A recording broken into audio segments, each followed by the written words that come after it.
Hello, widowhood. Our conversation today is with Mr. Isaac Byrd. And if you didn't catch last week, you want to go back because that is part one. Today is part two. Our conversation with a two-time widower at the age of 42 is about raising his 3-year-old son, dating, and navigating the life as a widower. Let's get into the conversation now. Many people talk about the ups and downs of married life, but no one really prepares you for life after your spouse passes away. Welcome to Widowhood Real Talk with Tina, a safe place for widows, widowers, and their friends and family to talk about love and loss. Find comfort as you listen to honest conversations between Tina and invited guests who've experienced the loss of their forever partner. Share their stories of love, grief, and healing. You are not alone in this journey. Join today's episode and discover a wealth of resources and learn how to connect with others who are traveling the same path. This is Widowhood Real Talk with Tina.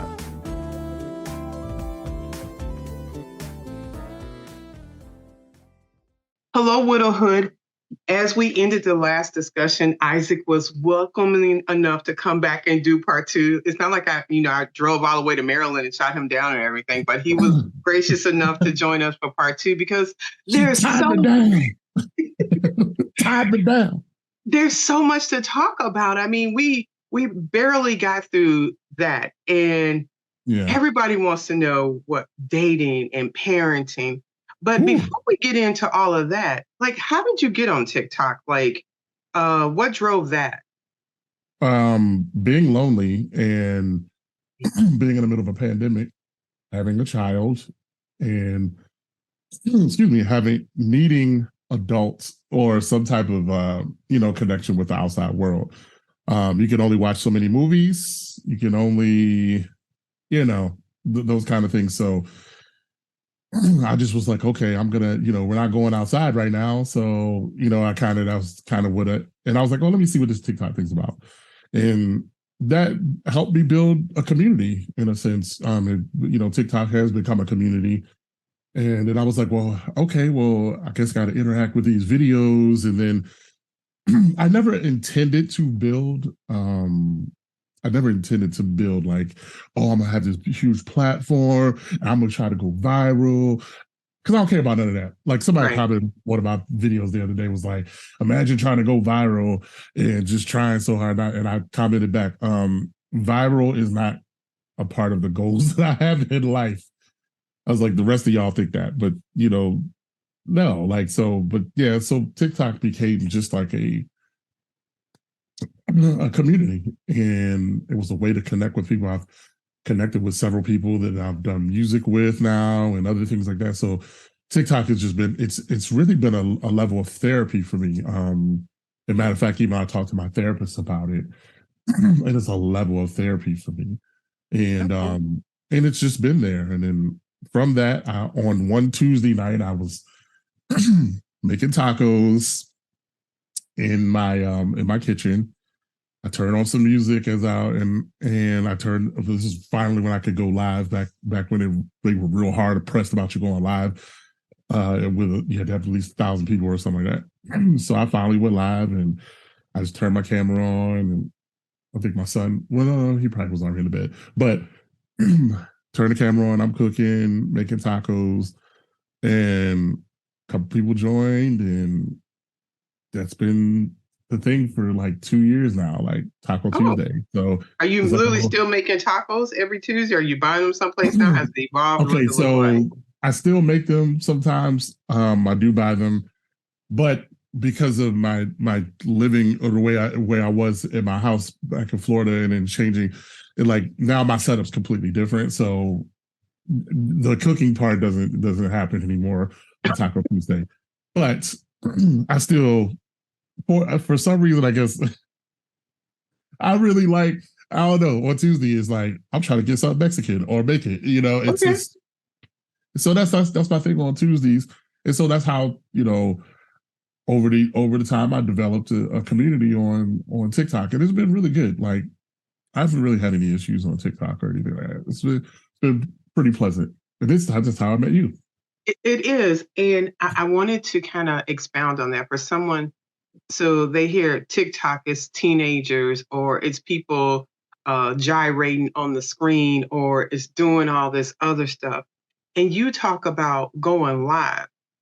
For someone that has no concept of that, can Mhm. you maybe explain or elaborate on that? Yeah, so being live is basically you're inviting people into your home. You're inviting them into your life, in a very I guess it could be, some people make it very formal, some people make it informal. I'm somewhat informal but formal in a sense because Taco Tuesday is like a whole theme, in but the the concept of even when I go live for that is specifically it's like a happy hour lounge, and it's a way to get away from a lot of the, first of all, like just adults getting off work, and most of us can't, let's say most of us are parents or whatever, we're not going out to a lounge or going anywhere to have a drink, so you can grab your drink, get on here, laugh and have some good times and talk and with other people. And then sometimes I have questions, sometimes I have game night, which is fun. Those are kind of brutal if you game night. Listen, the level of competitiveness on game night. So it's usually so my game nights are typically around some type of music theme. So I'll either have questions, I'll do name that tune. What's funny about that is sometimes I pick some, they get mad at me sometimes, and I pick songs. They be like, "Don't nobody know what that song was on that album." I know, I listened to that album, but that was the fifth song. Nobody knew that song. That wasn't the most popular. So I had to start, because I would do that. I'd be like, "Oh, if you're a real fan, you would know this song." And so people would get mad at me. It wasn't really mad at me. It was just funny. They were like, "You're always putting your musical prowess on everybody because we know you have a library that's just, extensive." And so I would have, so that's how it goes. So it's literally inviting people in whichever way you would like. Some people, like I said, some people are very pointed. We see a lot of conversations around relationships and other things like that, and they're very pointed. There's a lot of arguing, and those kind of conversations I kind of stay away from, because I'd be like, y'all just be wanting to argue. I'll be like, do you have a solution to the issues that you're saying you're having, versus you just get up here, well, men do this, women do that, and this single parent this, and hey, y'all bring your blood pressure down a little bit. So that's that's really, I'll be like, and usually on I just scroll by like, oh yeah, I don't want to go. Yeah, let's, because this is a little weird. So that's really what being live is, you know, doing what works for you. So I will admit that I'm probably a little bit more on the formal side with a topic. That's I cool. But I yearn to be a little bit more spontaneous and loose. I don't know how. So would you give me any advice as far as like doing the TikTok live and just, Being spontaneous. yes, kind of freelance Okay. letting it go? So really all you got to do is just click live and don't necessarily schedule it. Now, like I said, I'm formal but informal. Everybody knows at 9:05 p.m. Eastern Standard Time on Tuesday, I'm going to go live for Taco Tuesday. However, there are other times I go live just randomly. I'll just go live randomly and there ain't nothing to talk about, or I'll, depend on, if I'm writing a song or something like that, I might just turn the camera on and just, it's informal. I'm inviting people into my creative process, but for the most part, it's informal. Nobody, I didn't schedule it. It just kind of, so yeah. So if you were to say, and you have enough following at this point, if you were to just go and say, okay, I'm just going to turn on, people are going to jump on anyway. They're going to see, oh, hey, how you doing, Tina? I was good, and then you can formulate a conversation just from that, be like, hey, what y'all doing today? And what you're doing today can turn into whatever. And then you could throw in current events. I mean, there's a bunch of ways, you And you know, can't see me sweating, like hyperventilating. And I'm like, okay, so don't have a plan. Just turn it on. Okay. I know you're military, and I know you like to have a plan, because I know certain, listen, people that have the gift of administration, and that's you. I already know that. Like, and you didn't have to tell me that. That's strictly the Holy Ghost told me that. I know you have the gift of administration, and you like, oh gosh, I ain't got to be spontaneous. I got to figure that. Yeah. And I've done a couple, Don't but sweat I too guess what much. you're saying, I need, and it offsets the conversation. Yeah, And you can because just sometimes people, they just need to connect. So yeah, okay, okay, you're the second person, just turn it on and just do it. And I'm yeah. like, Listen, just say, huh? grab your glass of wine or whatever, or your favorite, Stanley cup if you have one. I don't necessarily have a Stanley cup. My cups are nice, but they're not Stanley cups. I don't really anyway. Just But grab if something. anybody wants to send us a Stanley Cup, you're more than willing to Yes, send a widow and a I widower a Stanley Cup. We'll take absolutely. it. Yes. Preferably if you have a Baltimore Ravens one, I'll take that. I do not care. I would prefer purple though. I'll say that.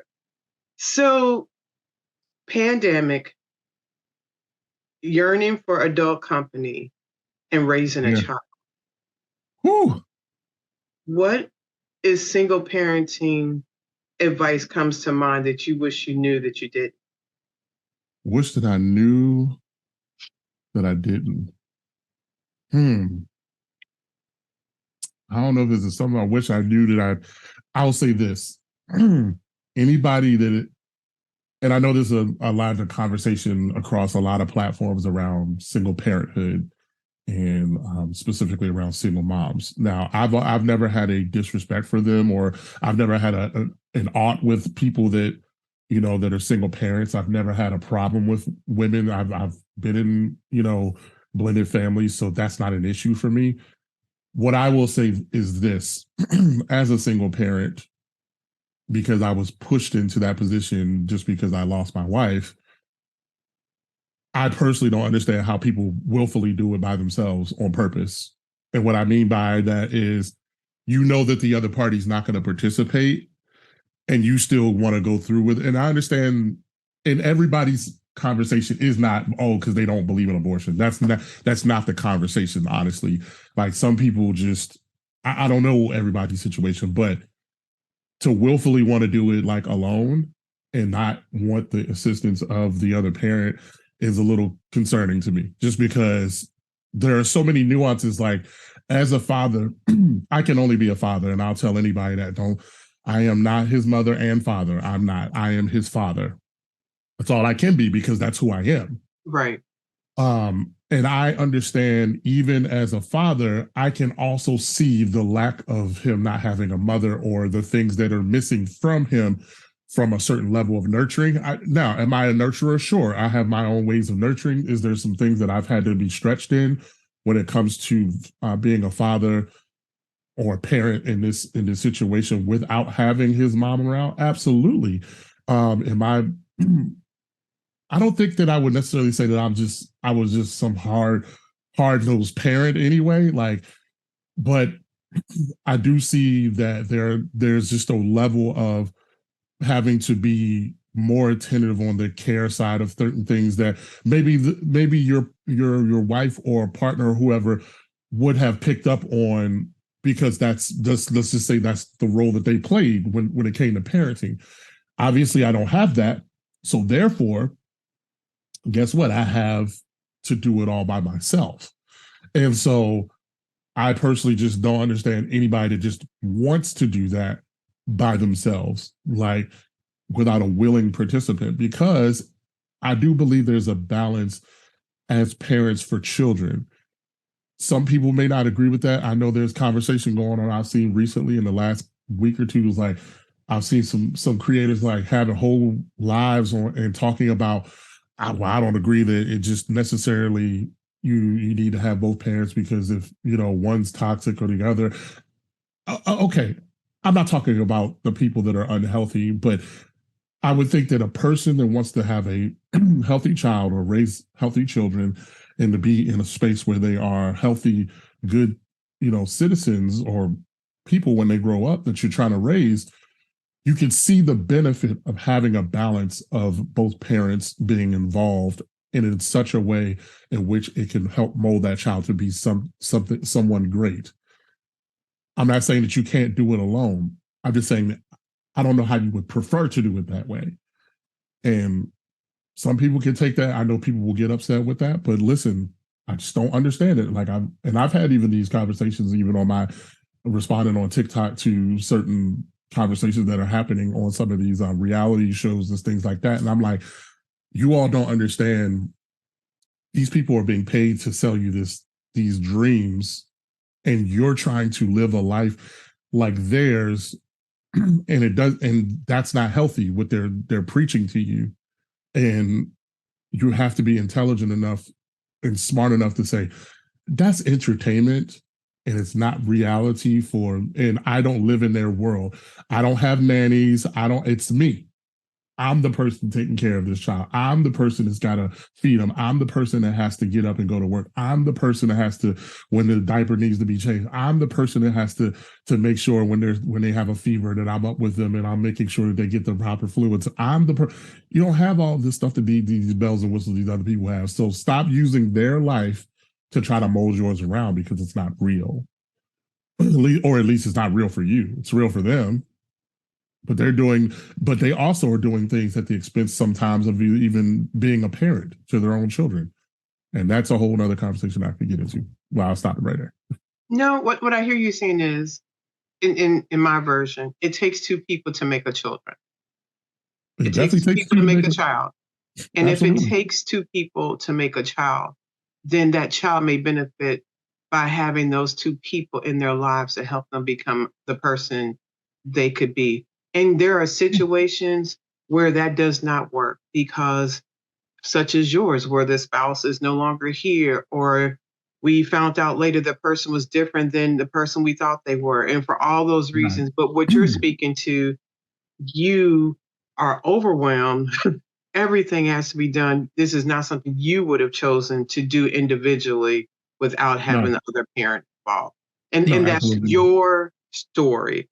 And that's your perplexity, not to other people, but for your perspective. Yeah.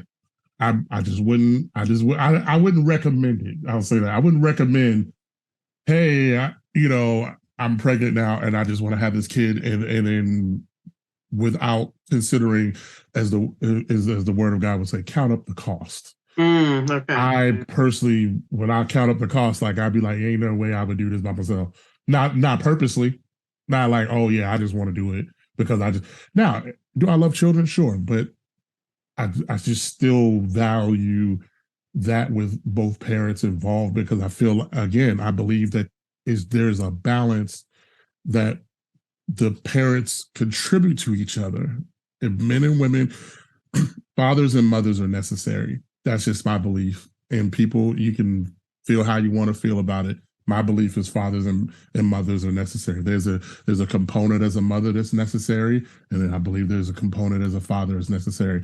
And those two working together collectively with a good unified front will help produce good quality adults later. You may not like that. Yes, everybody's situation is different. So this is your podcast, so they'll have to call me for their conversation. Yeah, I mean, hey, you fuss, you could be mad about it, and it's not going to change how I think about it. And the question that comes to mind, you said that you obviously are your son's father. You are not his mother and father. Yes. Have you allowed or introduced, or how do other family members or friends try to bring some of those components that you feel like your son needs, or is that just strictly by you? I mean, I allow that so I don't call my in-laws in-laws. I call them my bonus parents. So if you ever hear me referring to them as bonus parents, so my bonus parents are around. And then of course I'm here with my mother, who is also his grandmother. So there is obviously some type of maternal, whether it be his grandmother's maternal spaces and times that he's able to be with them. However, the 95, 98% of the time, it's just me. So he's not, with, his grandmother or whatever. He's with me 98% of the time. So it's not that I wouldn't allow certain things, obviously I do things a little different. Of course, even parenting styles, my mom has had conversations with me about certain stuff, and I'm like, hey, mom, like I've had to sometimes have the conversation, hey, it, some things you're overstepping because I understand that you want to make suggestions and things like that, but this is my child, and there are a lot of things that I personally would do different or are doing different than what I was raised and how I was raised. And also there's the complexities of the fact of yes, I also am in a different situation and it's a different time frame. And it's also very different because I am the sole parent of this child now, right? So what I believe is the right thing, or what I believe that because I pray even just randomly, like, God, okay, God, help me to be the best dad that I could be. And I don't know how that looks, but steer me in the right direction. And I believe I'm doing so, as best as I can. I'm not saying that I'm not open to suggestions, but sometimes those can overstep, the actual parents, for, and again, I think parents mean well, your parents, grandparents mean well, but sometimes you have to kind of like draw that line on, okay, this is a boundary here, that kind of stuff. So, all right. So yeah, for the most part, 98% of the time is me. Thank you. When you think of your upbringing and what your son is experiencing, what is one or two things that you definitely have made a shift in what you experienced growing up? Especially what I would say when it comes to discipline, right? I am not hard pressed to, from a disciplinary space of, like obviously I'll say for me, like, spanking was a part of my life too as a kid. And I'm not saying that I'm opposed to it in some instances. However, I'm not hard pressed on that as a parent. I'm not hard pressed on, like, I it just grinds my gears when I'm in a store and I see a mom or a dad or someone that gets upset with a child just being a child by they're exploring. So they like to touch everything. Okay, my son is the same way. He's 3. He like to touch everything. He sees something flashy or whatever it is, and depending on what he could be in the basket at the grocery store, and he lean over, try to, one day we were riding by. I don't know what we were riding by, and he was fine. He was just chilling, riding, no problem. By the time when we got to whatever it was, he literally reached out and like tried to pull it off as we were going by. I was like, we're not getting that, I could get upset with him and then have a whole fit in a store. And I've seen people do that with their kids. And I'm like, why are you smacking their head? Okay, listen. What I do is what I decided to do as a parent, and this is something different than even when I was a child. I was like, okay, well, he's at the space where he can reach and touch stuff. Okay, so I just put him in the center of the aisle so he can't touch stuff on either way. Simple fix. He's a child. He's going to try to touch stuff. Why would I get upset with him for exploring or doing what children do?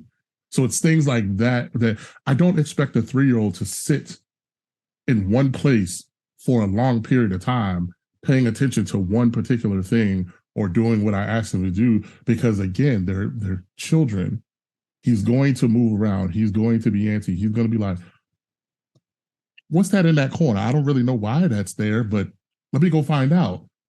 He could have been doing something else over here.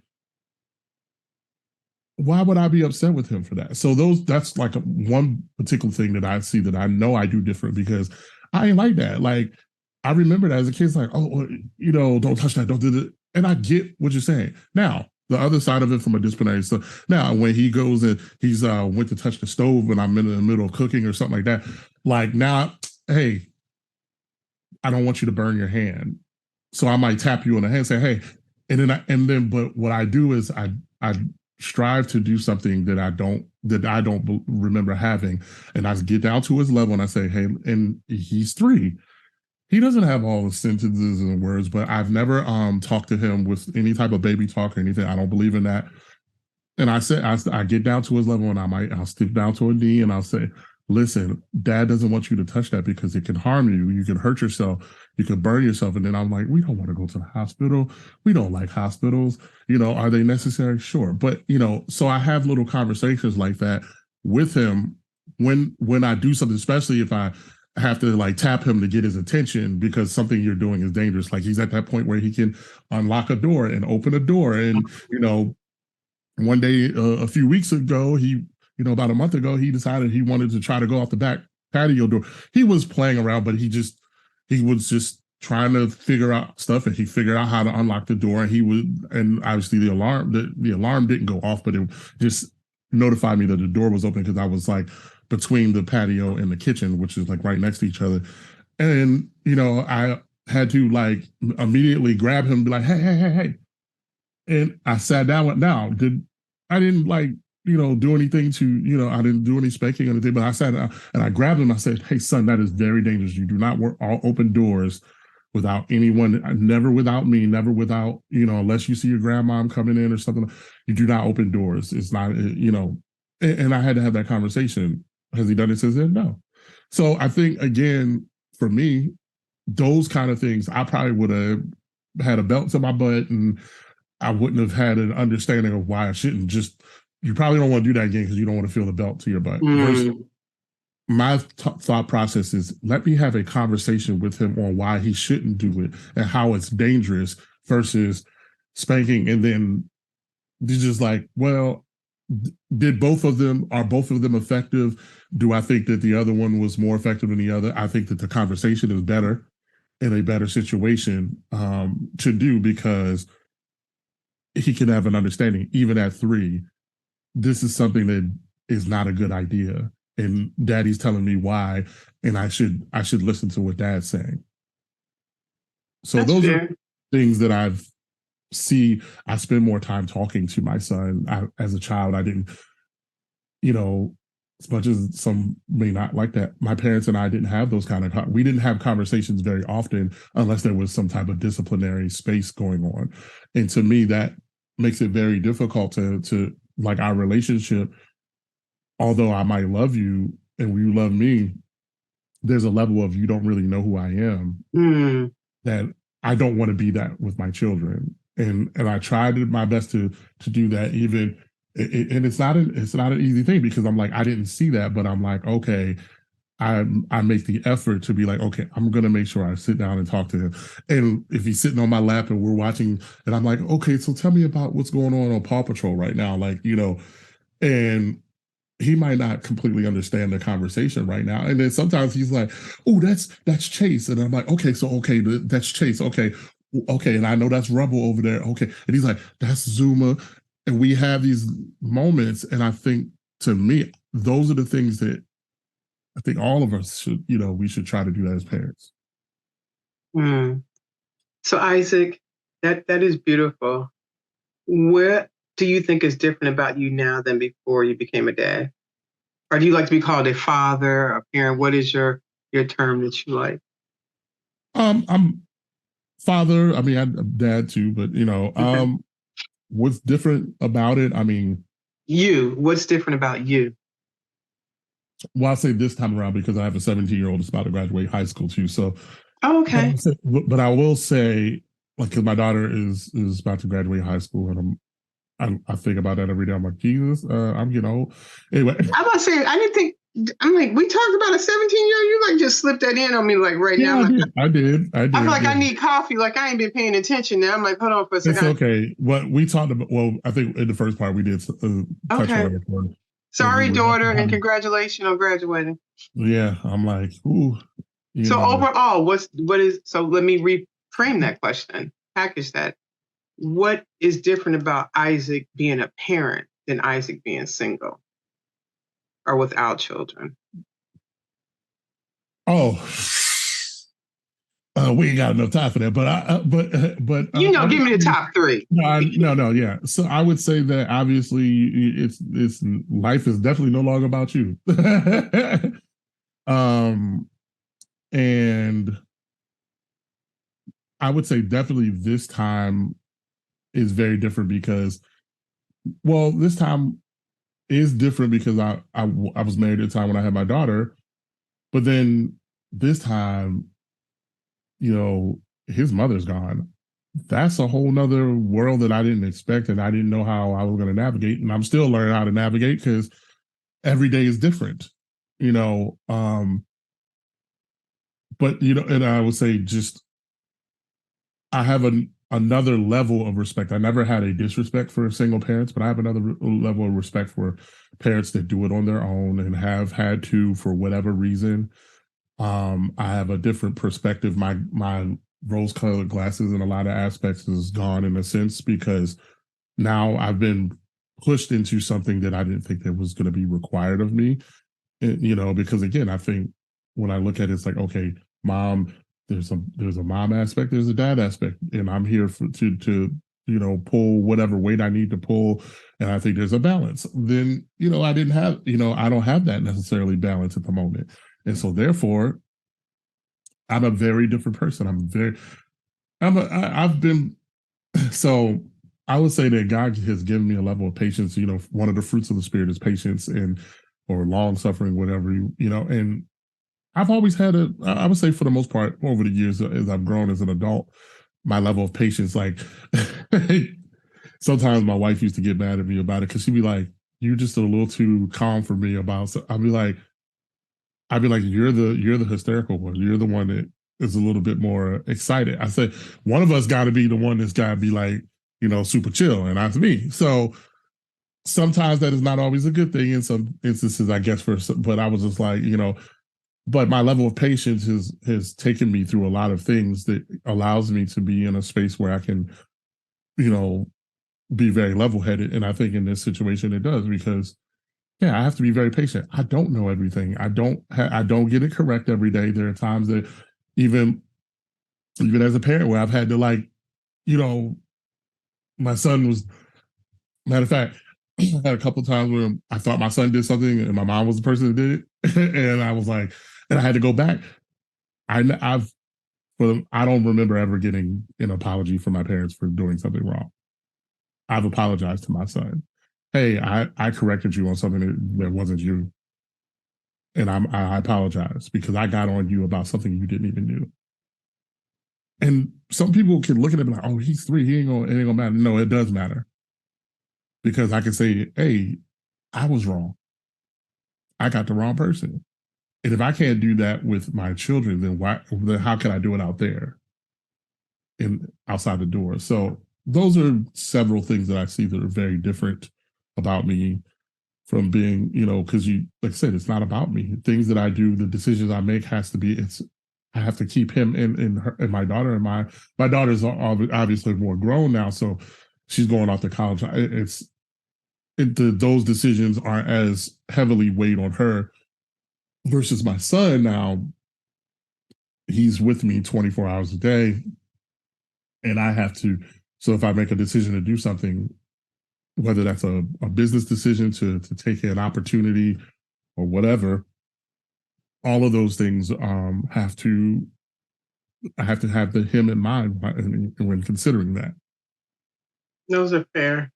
Do you have concerns of raising this young Black man in this world today? And if so, what does that look like? Absolutely. Um, there's a lot of concerns. I look at obviously one of the biggest things I look at is education. Um, I have the concern of racism and it's not going anywhere. Um, the conversations that I'm going to have with him about how to handle and deal with police. The conversations on your skin color, can people may treat you wrong or be mean to you because you have a darker skin tone. Um, the conversation, like I said, one of the big things is the education. I'm looking at the educational system.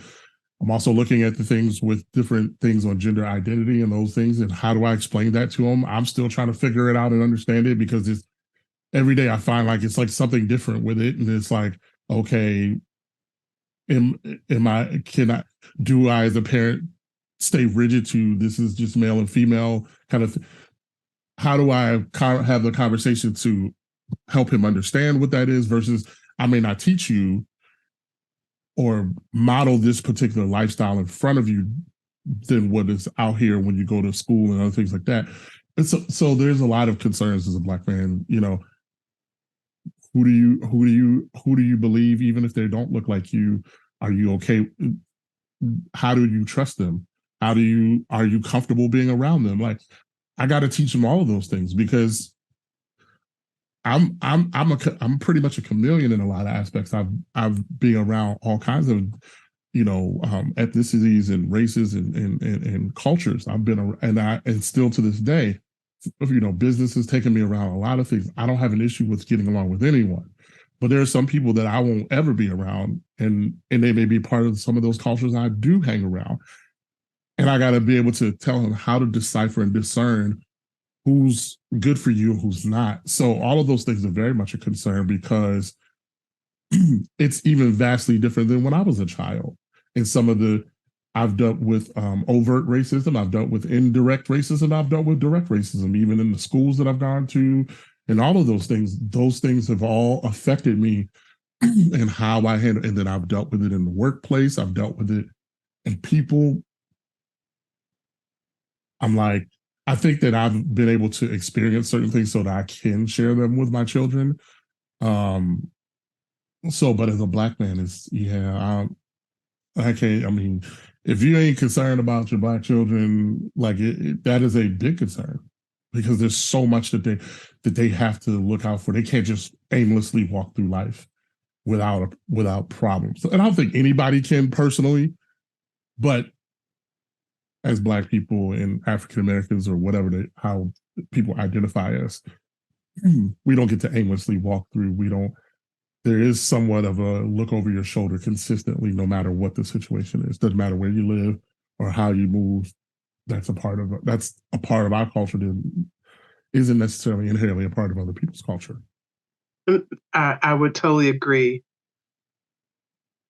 And based on your experience and how you show up in life, how do you know that exists and still just show up in life and you're not having this chip on your shoulder, you're existing but aware? How does that look for you?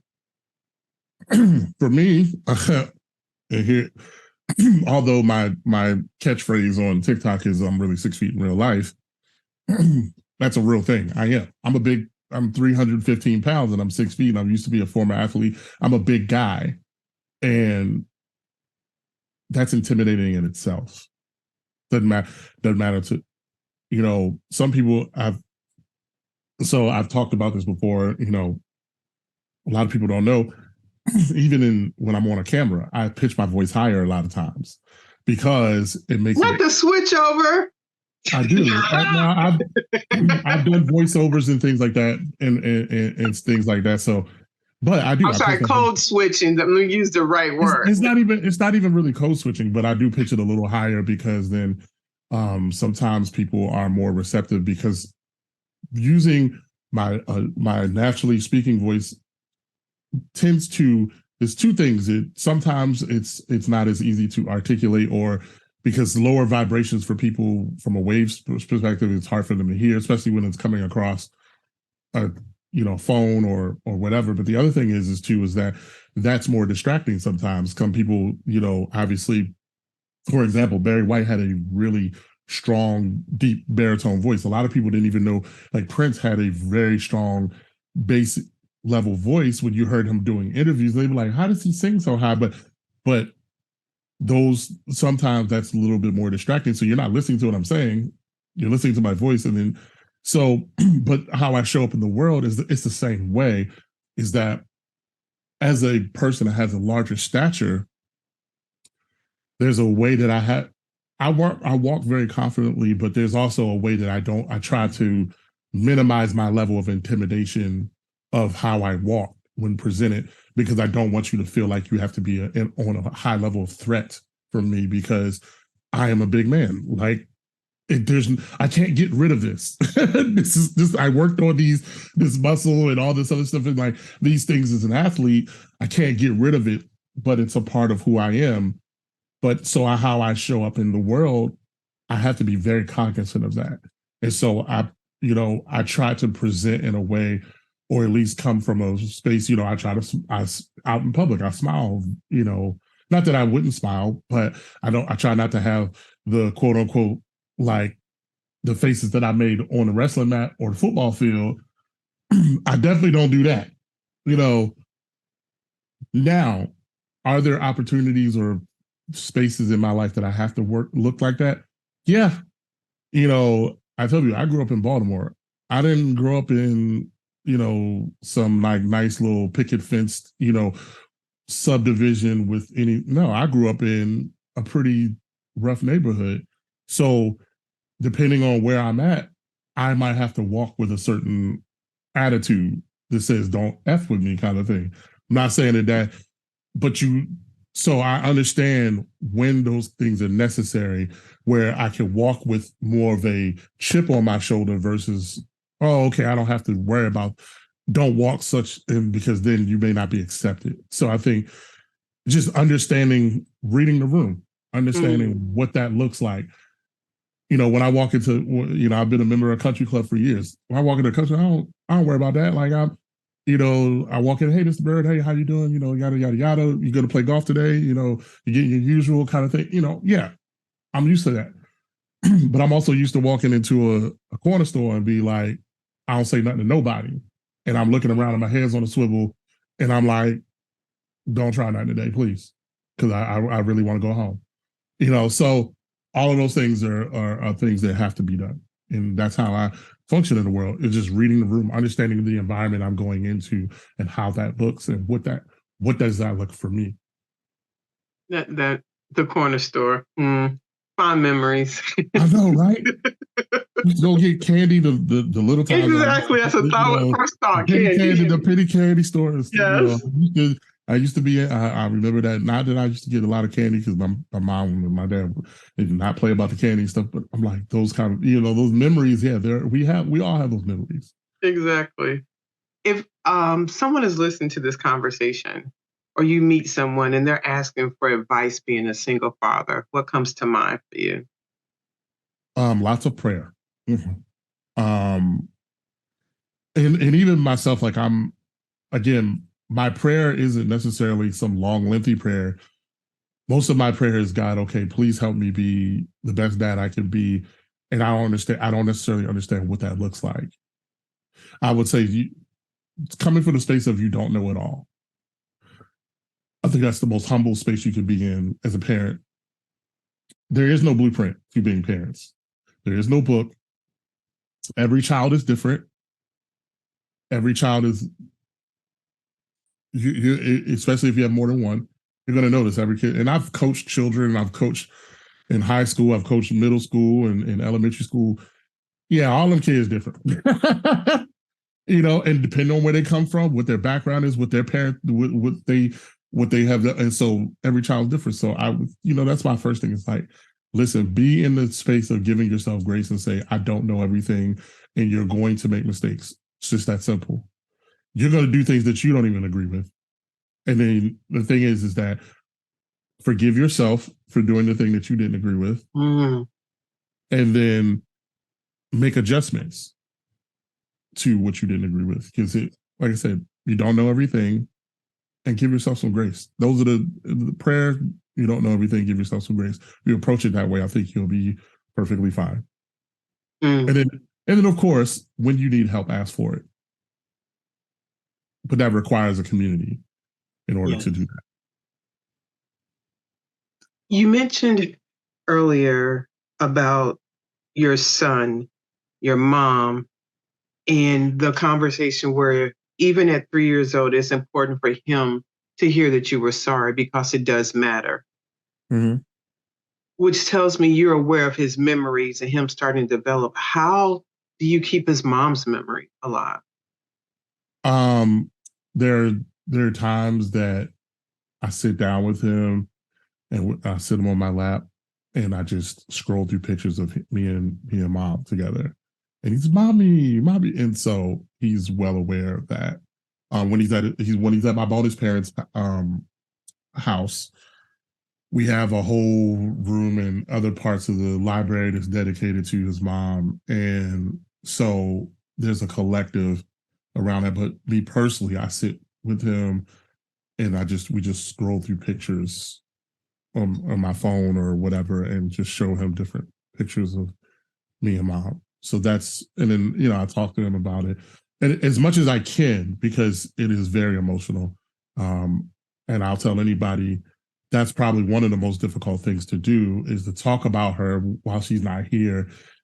And there are times that I've, held him and just cried and, have to stop, and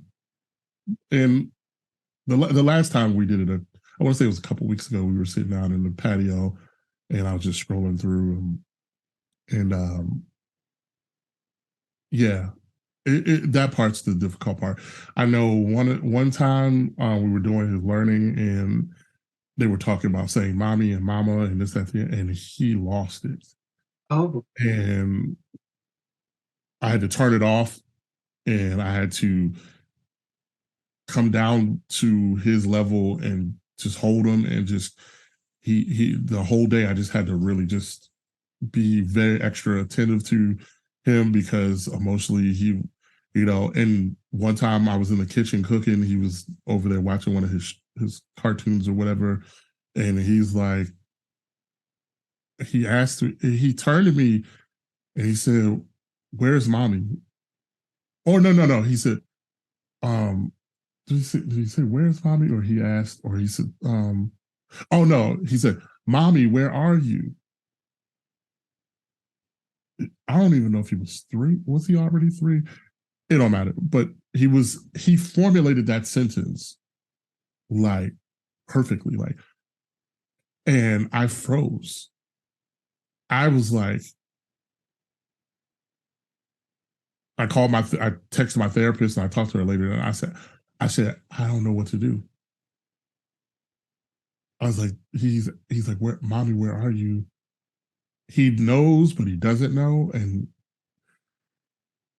I ain't got all the answers, and I don't know how that's supposed to work. So that's my thing. Is you got to be. That's that's where it's at. Those are some of the most real situations where I'm like, shh, I ain't got a freaking clue. I'm just, I gotta. When they come, you know, I have to try to deal with it. I deal with them the best way I understand how to, or at least what I would say that the Holy Spirit's leading me to, because I don't have an answer. There is none. There is no correct or wrong way to deal with it. and that is fair. And thank you for mentioning the component of mental health that you are for yourself and your own awareness. And you may not have an answer for this yet because it may have not happened. But Right. oftentimes I hear people minimize the grief of children in comparison to adults. And as you're traveling through this with your son, how do you see that you do or do not minimize his grief? I definitely don't minimize his grief at all. Because if I have grief, I definitely don't minimize his. I don't know what his is specifically until there are moments like that where, we're coming up to the point where he's going to be going to school in some, and I'm gearing myself up to prepare for that because he's going to go to school with a bunch of kids that got their mommy around. Mm. They might not have their dad, but they got their mommy. And then I got to feel the questions of, where's my mommy? Why is she not here? Why is this, and because he's not at that space where he asks questions or he says certain things, but he isn't at that space where he's like, well, where's my mom? You know, he might have a 4 or 5, he might be 5 and just be like, "Dad, where's mom at? Where's she at? Why, how come all the other kids have mommies and I don't?" You know, I don't know how I'm going to respond at that moment. And besides, of course, one of the things I know that I'll say is that you do have a mommy, and I will share with him that mom, unfortunately, I don't know exactly how I would word it, but I know I definitely will talk about heaven for him and things like that. But like, I just don't, I personally just don't know, because again, you don't know how you respond to it. I just know that even just that question of "mom, where are you?" and we being in a very candid situation, and he asked that question, that made me freeze. I stopped in my tracks. I'm in the middle of cooking. I'm like, what do I say to that, Lord? Because I ain't got no answers. Exactly. And that is fair. Some of these we don't know, it's uncharted territory until we are in that space. A space you have been in um, is dating. Oh yeah. And if I want to go back to know something about thick and something, but I mean, but but We but don't have to go back to we don't have to go back to that. that. So for the single ladies that's listening to this conversation, Oh boy. or for the widowers that are trying to navigate dating again, what are some of the first thoughts that come to your mind when you just hear that subject?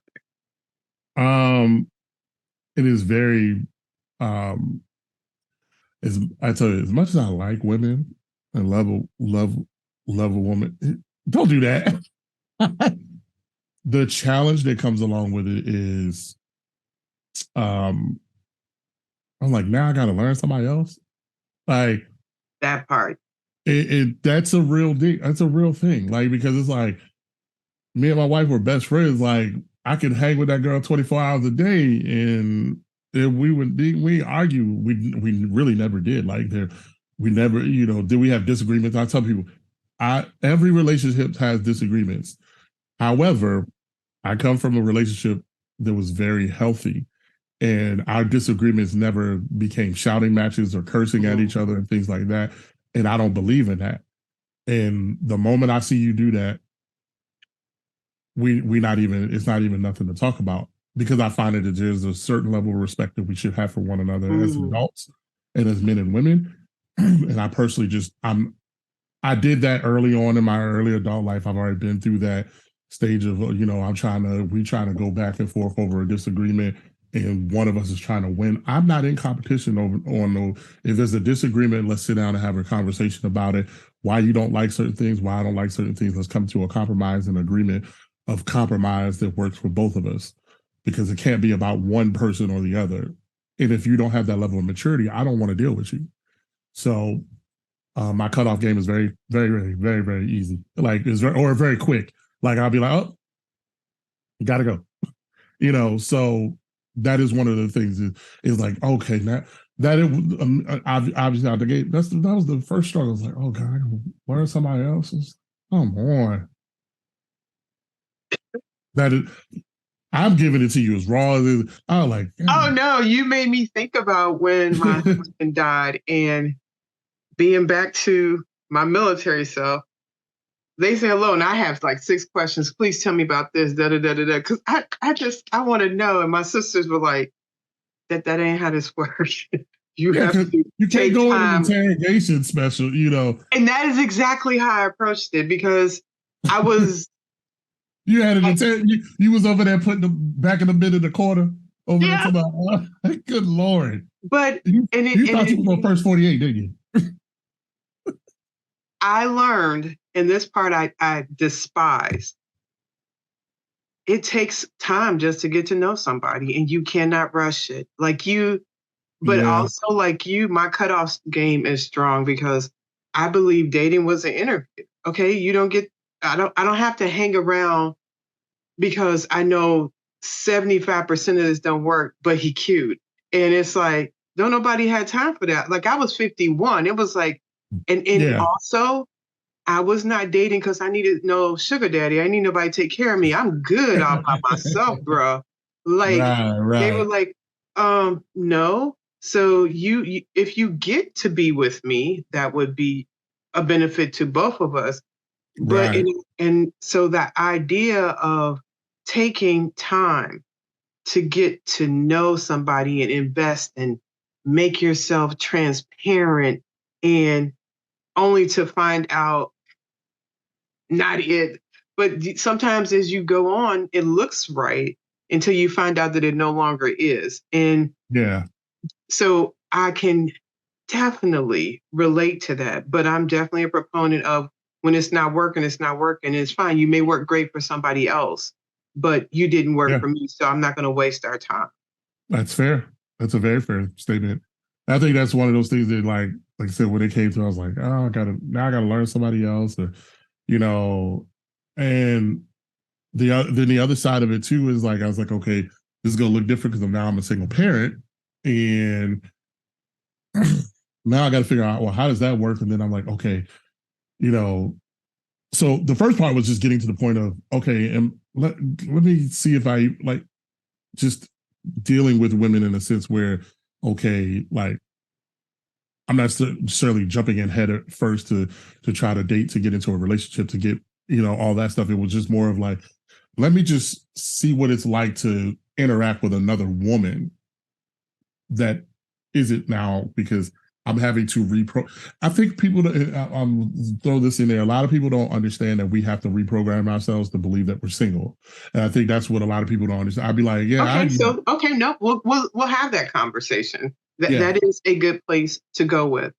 and the reality that is an absolutely true statement, because we didn't have this formal uncoupling with our spouse.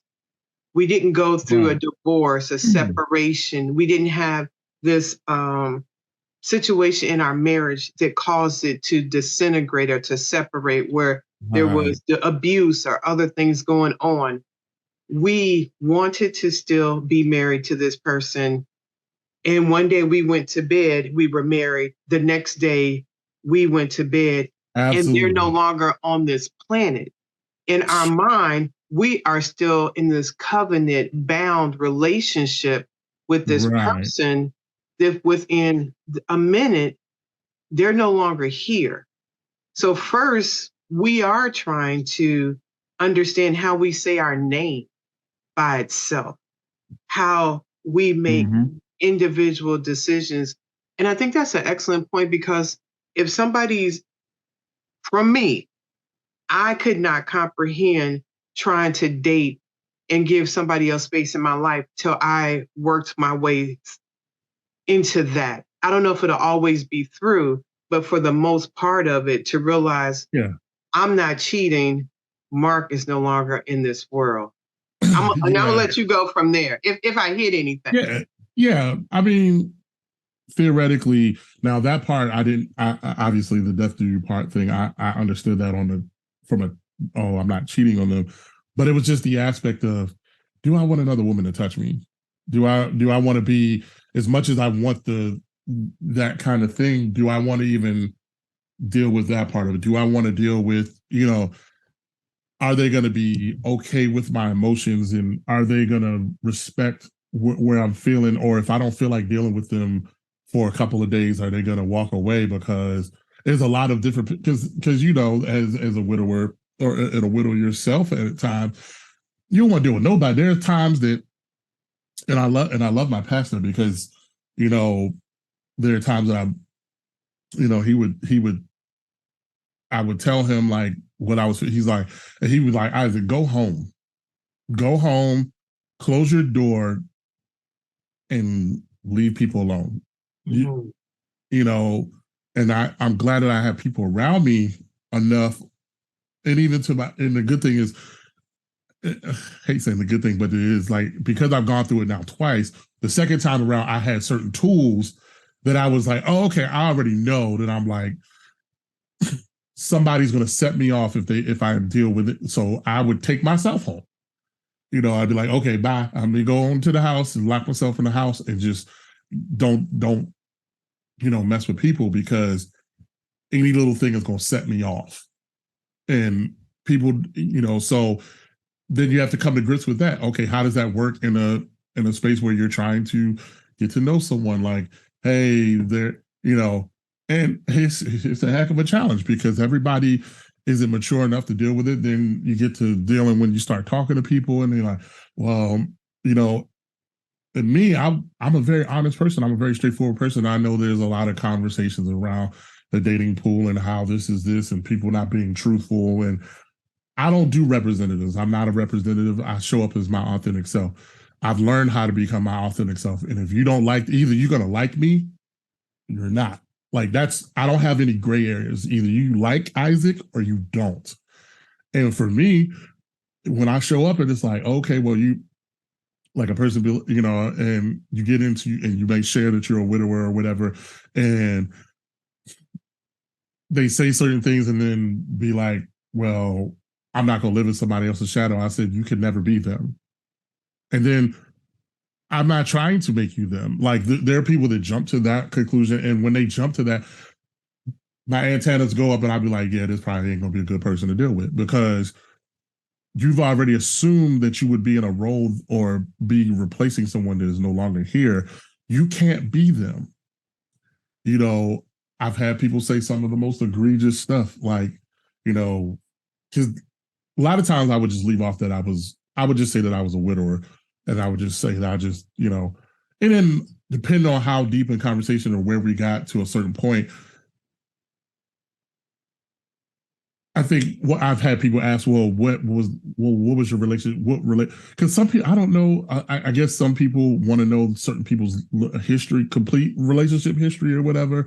And so, like when a person goes beyond the last relationship and wants to know more, I'm like, I would just rip the band-aid off because I don't have time to try to go into, okay, listen, I've been married 3 times and I'm twice a widower. Like, I don't have time to go into, well, and I've had people say, I had one woman say to me that, you know, did you kill him? And I've had that, and I was like, and she was like, oh, I have dark humor. And she tried, and I corrected her immediately. And it was like I said, it was a point of giving her like a lesson. I said, don't ever say that to someone ever again.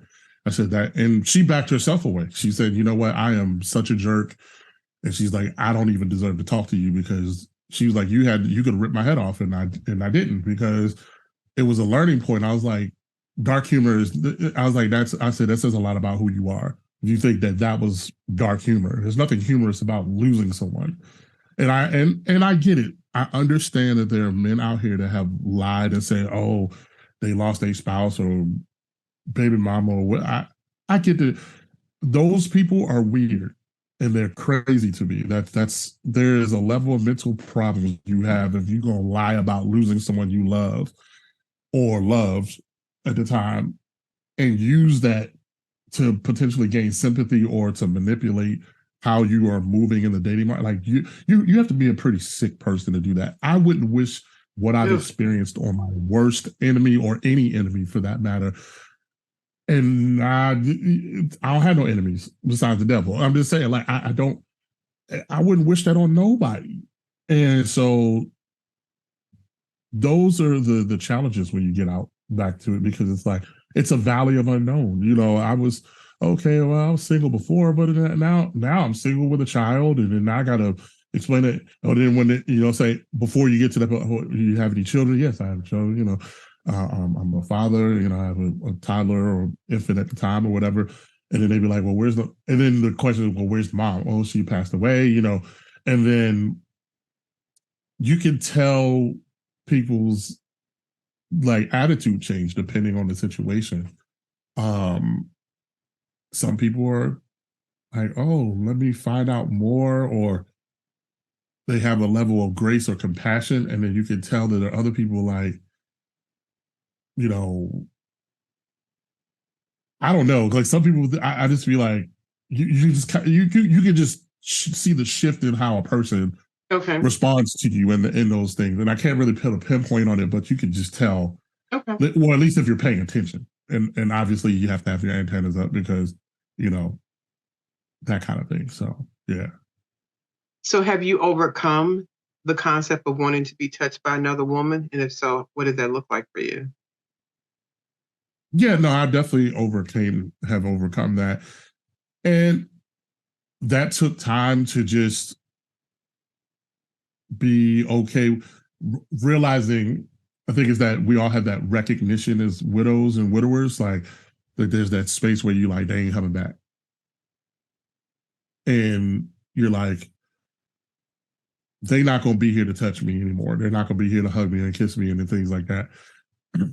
And like I think I said it in the first part of our conversation, my love tank was still pretty full until about a year or so. And then I realized, I came to that realization, she ain't come. Not that I didn't already realize she wasn't coming back, but I was just like, a brother need a hug.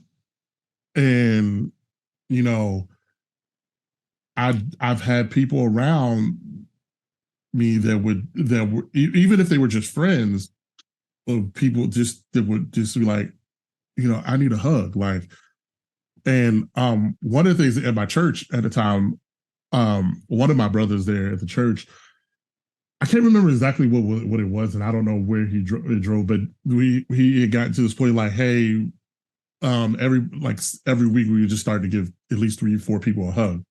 Like it was just something we would do in our congregation, and I don't know if he realized how important that was to at least myself, but just it definitely helped us as a congregation on how we, as a family, as a church family, you know, work together in ministry and all those things. So yeah, that was definitely a thing because it was just like, man, and people that are hyper, I'm by myself, I don't know how that works.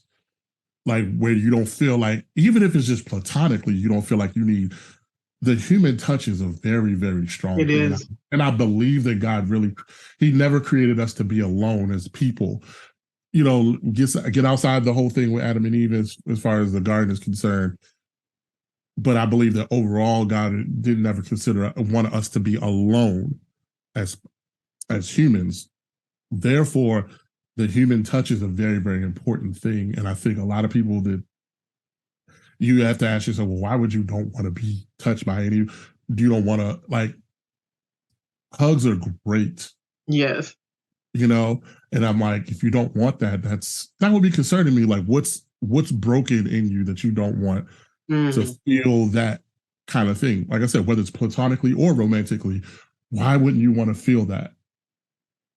I don't know. So, but yeah, so that was something to overcome because it's like, and like I said, there are still things that I had to retrain my mind of like accepting compliments because I'm gonna give a secret to people, and this is something a lot of people don't know, but I'm gonna say this.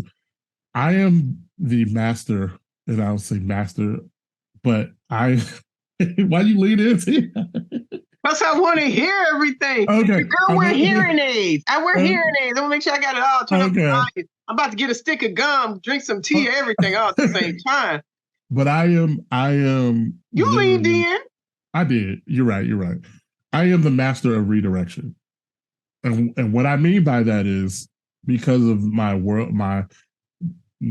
experience as a music artist and things like that, and having been married in those spaces, when women make certain things, I will acknowledge that they said them, but I will redirect but that's also was a mechanism for me to not fall into any type of temptation, because okay, I already have someone at home. I'm good. So I recognize that there are other people that recognize me and say, oh, you're a nice looking guy, and I want to know this. But I also would redirect, and I've had to learn how to break myself out of that. And it's not always easy because again, there's still so the better part of my adult life, I've been married. So whether that's all the times I've been married or not, it's just the point of being single hasn't been a big part of who I am as an adult either. So having to be like, oh yeah, well, oh, she like you. You could say thank you. You could actually flirt back if you wanted to. And some people, it could be off-putting to some women. It could be also discouraging to them because, I was like, and I'm like, oh, did I really just do that? Yeah. So that's a real thing. Okay. So I've be like, oh yeah, she's flirting with you. Like, duh, it's acceptable. You're not married anymore. You can actually go past this part. It's like there's no line here, And so those are things that I think a lot of people that wouldn't understand that. That's how like widows and widowers, that's a space that's real for us. A lot of people don't, well, in some people's cases, because everybody's integrity wasn't there. Well, I'll just say that. But for the most part of it, that's a real space for us. So you'd be like, oh, I can accept compliments from somebody else. Can you date more than one person at a time? Yeah, I'm not really a fan of that. Now, when I first, so one of the things that I told myself this time around, because of obviously it is very different as a single father part. I was like, I can't just, okay, so in my previous dating life, or I guess dating life, I've either gained interest of someone, gained the interest, and then, courted them and then got married kind of thing. I wasn't like playing the field or whatever, or if whatever you want to call it. Now, me personally, I tell people, listen, I could never be a player because I ain't good at it. Ain't no way I would do it. I'd be like, you might like sunflowers, she like daisies, the other one likes roses, and now I got a problem. Now I'm bringing somebody a bonsai plant, and none of them like it. It's like, what's going on? Oh, you know. So for me, I would rather just do, be one person. Obviously now, how do I funnel down to that? I'm gonna have to talk to different people to see if I like enough people. Who do I like, and does anyone align with these certain principles and things like that, and all that kind of stuff. So I think that was one of the things that, like, yeah. But overall, I couldn't date multiple people at one time. I just don't, because I'm not. I don't think I'm like built for it. Like I said, you like quality time, and that person likes the physical touch, or you like acts of service, and this person, now I'm like, which one was what, and then like you mess up, or you say the wrong thing to the wrong person, and then that becomes a whole, well, who else are you talking? And it's not that you, but I've also in the space of when getting out from a dating perspective, say, hey, listen, I am not. I'm very honest about where I am emotionally. I've also, been very clear, like, hey, I'm not in any rush to do anything, and I've been very clear about what my level of commitment can or won't be at that particular moment. Because I think a lot of people, like, if you like a person that was hard pressed about getting married initially, or saying, hey, that's what my goal is, and I had to be honest early on when I got out in the dating world, put my toe out there. I was like, well, marriage is kind of a question mark for me right now. I didn't necessarily take it off the table, but it was like, I was like, that's kind of a question mark for me. I'm not gonna make you feel bad about it. I'm just gonna tell you, I'm not sure. I was like, I said I might feel like different about that in 6 months, but I don't know. People So, ask that so quickly. oh yeah, yeah. No, it's a real thing, because even previously, I had no problem saying, "Hey, my goal is to end in marriage," and this, I've pretty much for the most part moved in with intention, and I think that was this time. It was like, I'm moving in with intention of some sort, but I don't necessarily understand the whole. I don't know how I'm going to be able to move specifically when it comes to that part, that level of commitment, because I'm still really broken in that area. And so I'm like, yeah, I'm all cool with like going out, or like start to mingle. But like, if you're expecting me to commit to a relationship with you next week, that ain't happening. And I was very real with the people, like, hey, and I've had situations with women that, tried to push me, and then I cut them off, because, like, I told you where I was at. I said where I was and what I couldn't do and what I wasn't comfortable with. And because we've spent some time together, and you like me and I like you, but now you're trying to take it to a level that I have said, give me the space to lead you down that, where I can tell you emotionally where I am, you know, because again, my thing was, I was honest about what I could handle and not handle. And number one, was for me to say where I am. Number two, it's also for you to say, I'm willing to deal with that, or I'm not willing to deal with that. Okay, you use a So, lot of code words. So I'm gonna ask some very direct questions here. oh, okay, go ahead. You can ask some direct questions. So depends on what it is. Okay, you're meeting someone, and the idea of hearing you've been widowed twice, not someone that's coming off crazy, not somebody that's genuine, someone that's trying to understand that. Is there anything in the back of your mind about I could be here again that almost makes you not want to date? Oh yeah, that's a very real that's a very real thing.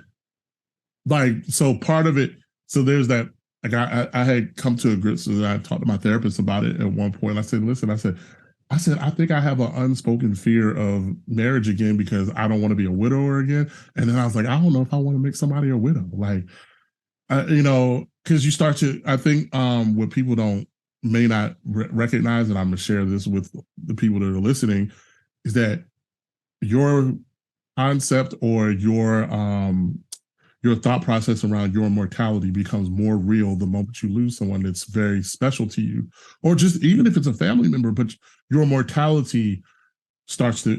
So when you start looking at your age and things like that, that mortality starts to become a real conversation with yourself, and you start being like, "Oh shoot, like I might be on the latter part of my life. How much longer do I have?" And, and then for me, like I'm like my wife was in her early 30s. So I'm 42 now, but I was 39. She was in her early 30s. And it's like, well, dang. So I had a previous wife that passed that was in her 40s, and now one in her early 30s. So I had it on both sides of the spectrum of like, so I'm just like, dude, like this, yeah. So that is real. Like it's a very real thing. Like, I don't know if I want to do that. I don't know if I want to go that far because what if I lose somebody else? Or what if I leave? Now what? And that's the mortality thing, your own personal mortality becomes a very real conversation, way more than I thought I would have right now. And I how do still you deal with that fear or that anxiety or the stress around that? um I don't know if I necessarily deal with it in a sense, but Okay. like I think where my brain goes is that I try to live like I'm like, okay, I try to enjoy life as best as I can because you don't know when it's over. And so I think initially I didn't really necessarily deal with it. Now I think when those thoughts hit me, I go to a small prayer in a sense to try to put myself in a space where I can pray. And I'd be like, okay, God, I'd be like, God, I would love to see my son grow up and get married and go to, go off to college and all. Like, so I try to understand the a future space because that was one of the things that my therapist had really unlocked for me early on, or sometime last year, where she said, "Hey, you have to release the vision that you have for your family." And I think I shared that in part one, where we were talking, and I said that, and when she did it, it kind of unlocked something for me because I was like, "Dang, okay, yeah, I do."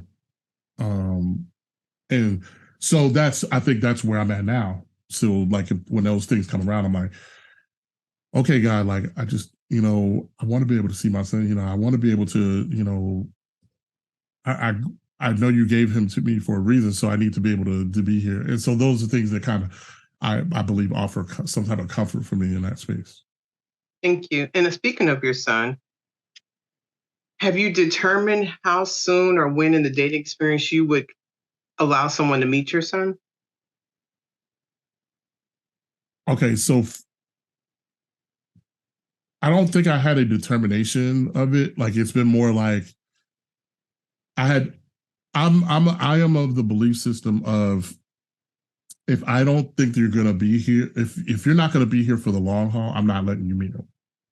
And that's just any of my kids. Like even my daughter, like she didn't see like women I dated. She only seen the women that I ended up marrying.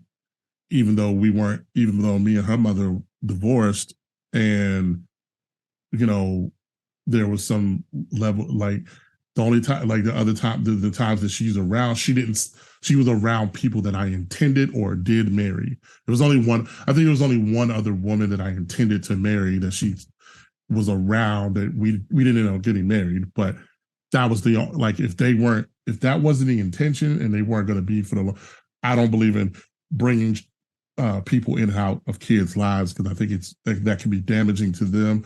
Kids get attached. There's a lot of things, and you just got to be careful who you bring around your children. And so for me, it's not necessarily a time frame. It's more of, do I feel comfortable enough around with you myself, and do I believe that you're going to be around for the long haul? Because initially I was like, I'll never get married again. That was how I felt initially. I was like, I'll never get married again. And I can honestly say what my thought process was or is, like I've said it, and I've said it, I'm a very honest person about it. Like, if my son wasn't here, I probably wouldn't get married again, because I feel like I've already, kind of dealt enough in the sense where and I just don't know how to explain it in words, but I just felt like if my son wasn't here, I wouldn't do it. It goes back to the conversation I had earlier where I said that there's a balance in the maternal aspect and the paternal aspect. And so when I look at that, I said my son does have to have some type of mother figure on her. I just don't, me personally, I don't want to do it without him having some time. And for those that are listening, like, I need people to get out of the space of, like how, because a lot of people think about men and women differently, or how men in their later stage of life have to, about how they want to have women around, or because they want someone to take care of them, kind of thing. I don't care about that part. That ain't the aspect. My decision, and one of the things that turned the corner for me about marriage, number one, I don't have an issue with marriage. I believe in marriage in the way God intended it. That's why I've been able to get married more than once. The other thing is that my thought process around being married again is, number one, I'm not going to have some woman in my son's life that isn't married to me, because I believe that modeling marriage is a good thing for children. That's just my own personal belief. You can believe what you want. And so for me, I said, I believe there's a balance that's necessary. I can see the deficiencies as I'm 3 years into this now, and I can see the necessity of a woman or a mother in his life. That to me is the most responsible and most accurate way to look at things. I can see where that part is deficient. And that for me was like, I will give marriage a chance. I will give marriage another shot. And I said, yes, will I benefit from it? Absolutely. Yes, it will be. There will be some part of it that but I guess what I'm saying is that the suffrage. I know. I mean, I'm suffering so badly. But I was like, the catalyst for that is that I can't only think about me. Yes. I have to think about it. And that decision is thinking with my son in mind, that he has to have a mom, and that there's someone that I believe that we can have a life together, and I can fulfill that. So I think that's one of the things that kind of helped me turn the corner when it came to marriage, because otherwise I was like, I wouldn't do it, because I've been through enough, emotionally. And because a lot of people, I don't know about some people, but marriage is very strong from an emotional, spiritually, and I don't know how people just be like, I just got divorced because I don't like this person no more, and this, that, and the other. And I'll be like, y'all just be acting like divorce and all that is just, y'all just think marriage is fun and you can just throw it in and out when you want. Like, when you really truly really understand what marriage and how it was created. And like I said, I agree. I know some people don't believe in the word of God, and I get that, but for me, that ain't something you play with. There's spiritual and physical and emotional ramifications that come along with marriage. And so, yeah, so that's where I'm at with it. Like, it was like, oh, so the meaning of, I'm very protective. Like, I'm even more protective, even just with, like, even with family, like, even, relatives. Like, I think a lot of people don't, like, the pandemic kids are very different. Okay. And I can say that because I've been around other people that have had pandemic children. They're way more advanced than most children are. Like, my son is his discernment. I have a great level of discernment. I do believe I have a very good gift of discernment. My son's level of discernment is definitely, if not more keen than I am. Like, he will cling to me when there's certain situations, but we've been in certain settings, and I'm teaching him that space of who you get, not going up to strangers and stuff like that, because he's a very friendly, sociable child. And sometimes my son, I'll be like having to catch him by the, I'm not putting leashes on my children, but anyway, I have to catch him because he's about to run up to a stranger because but I believe he's very good at it. He's very good at knowing who and so yeah, I'm very cognizant of that. Like, nah, I'm not just gonna bring anybody around my kid. And so I don't, like I said, I don't believe in time frames. I just look at it from am I comfortable? And then my thing is, do I believe you will be around for the long haul?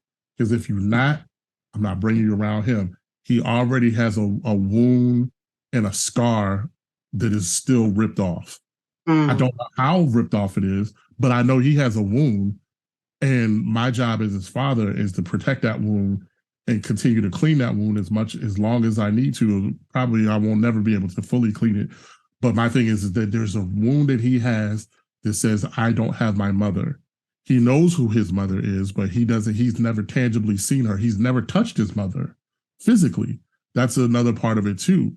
Like even after delivering, the way the things happen, he's never been in her arms. So I have to be very mindful of, if I'm going to allow a woman to be in his space, whether that's friends, platonically or not, that I have to know that they're going to be around still, because I don't want him to be attached to them. And then now he's got another wound because they're no longer here.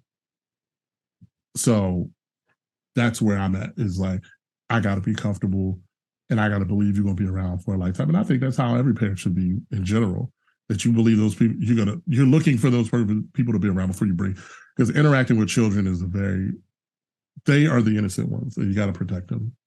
So. That is very, earlier you mentioned different type of love languages. What are your primaries? So my primary, I would say, so they flip, and this is the thing about a lot of people that have never read the book or have never kind of participated in that world. Different seasons of your life are in different areas, yes. Right. And I have read the book and taken the quiz several times. Yeah, and it's a great thing. Like if you've done, especially my wife and I, we did it together as a couple, so that we had an understanding. And that was I think that was one of the most disheartening part of losing her at the time, because we had just gotten to the point where we had, like, I felt like all of our cylinders were firing like they should be. And then I'm like, hey, we did a lot of work to get here, because we were 2 years in, and we just, our unification was at a certain, and then I'm like, dang, we just got all through. But anyway, but the point is so like you said, they do change. So initially, like I would have had, like back before, it was like words of affirmation was the thing for me and things like that. Now the physical touch space has become more dominant for me, because I no longer have that anymore. If I were to say, words of affirmation is a close second, and the reason I would say that is just because you want to know that you're doing a good job as a father and things like that. And obviously I don't really have, but I have people around me, they do it for me and I don't even know that they're really helping me. And I think, well, let me rephrase that. There are some that know that they're by them giving me words of affirmation, that does something for me as a father, because they know that's something that I need to hear. There are people that are in my life that are either friends or whatever, and they do it not knowing that that's a love language for me, in a sense where I want to hear, I need to hear that, because I think every parent wants to know that they're doing a good job. And I will say, as a father, the world doesn't recognize fathers collectively in such a manner in which there's praise for them. It's, you should be doing X, Y, and Z. You should do this. You should do that. And there's not an appreciation as like they appreciate mothers. And I'm not saying that for those people that, want to say, oh, well, y'all want to be the same as equivalent to women. No, I'm just saying that there's a level of appreciation that even we still are humans that want to have a level of appreciation and affirmation of. And so I will have people say to me, "You're a freaking great dad," like, and that does wonders for me. They're like, you know, I've had people like, "I don't know how you do it," and they talk to me about this, like, you you lost your wife and you're doing this by yourself, and you don't have everything that you want necessarily,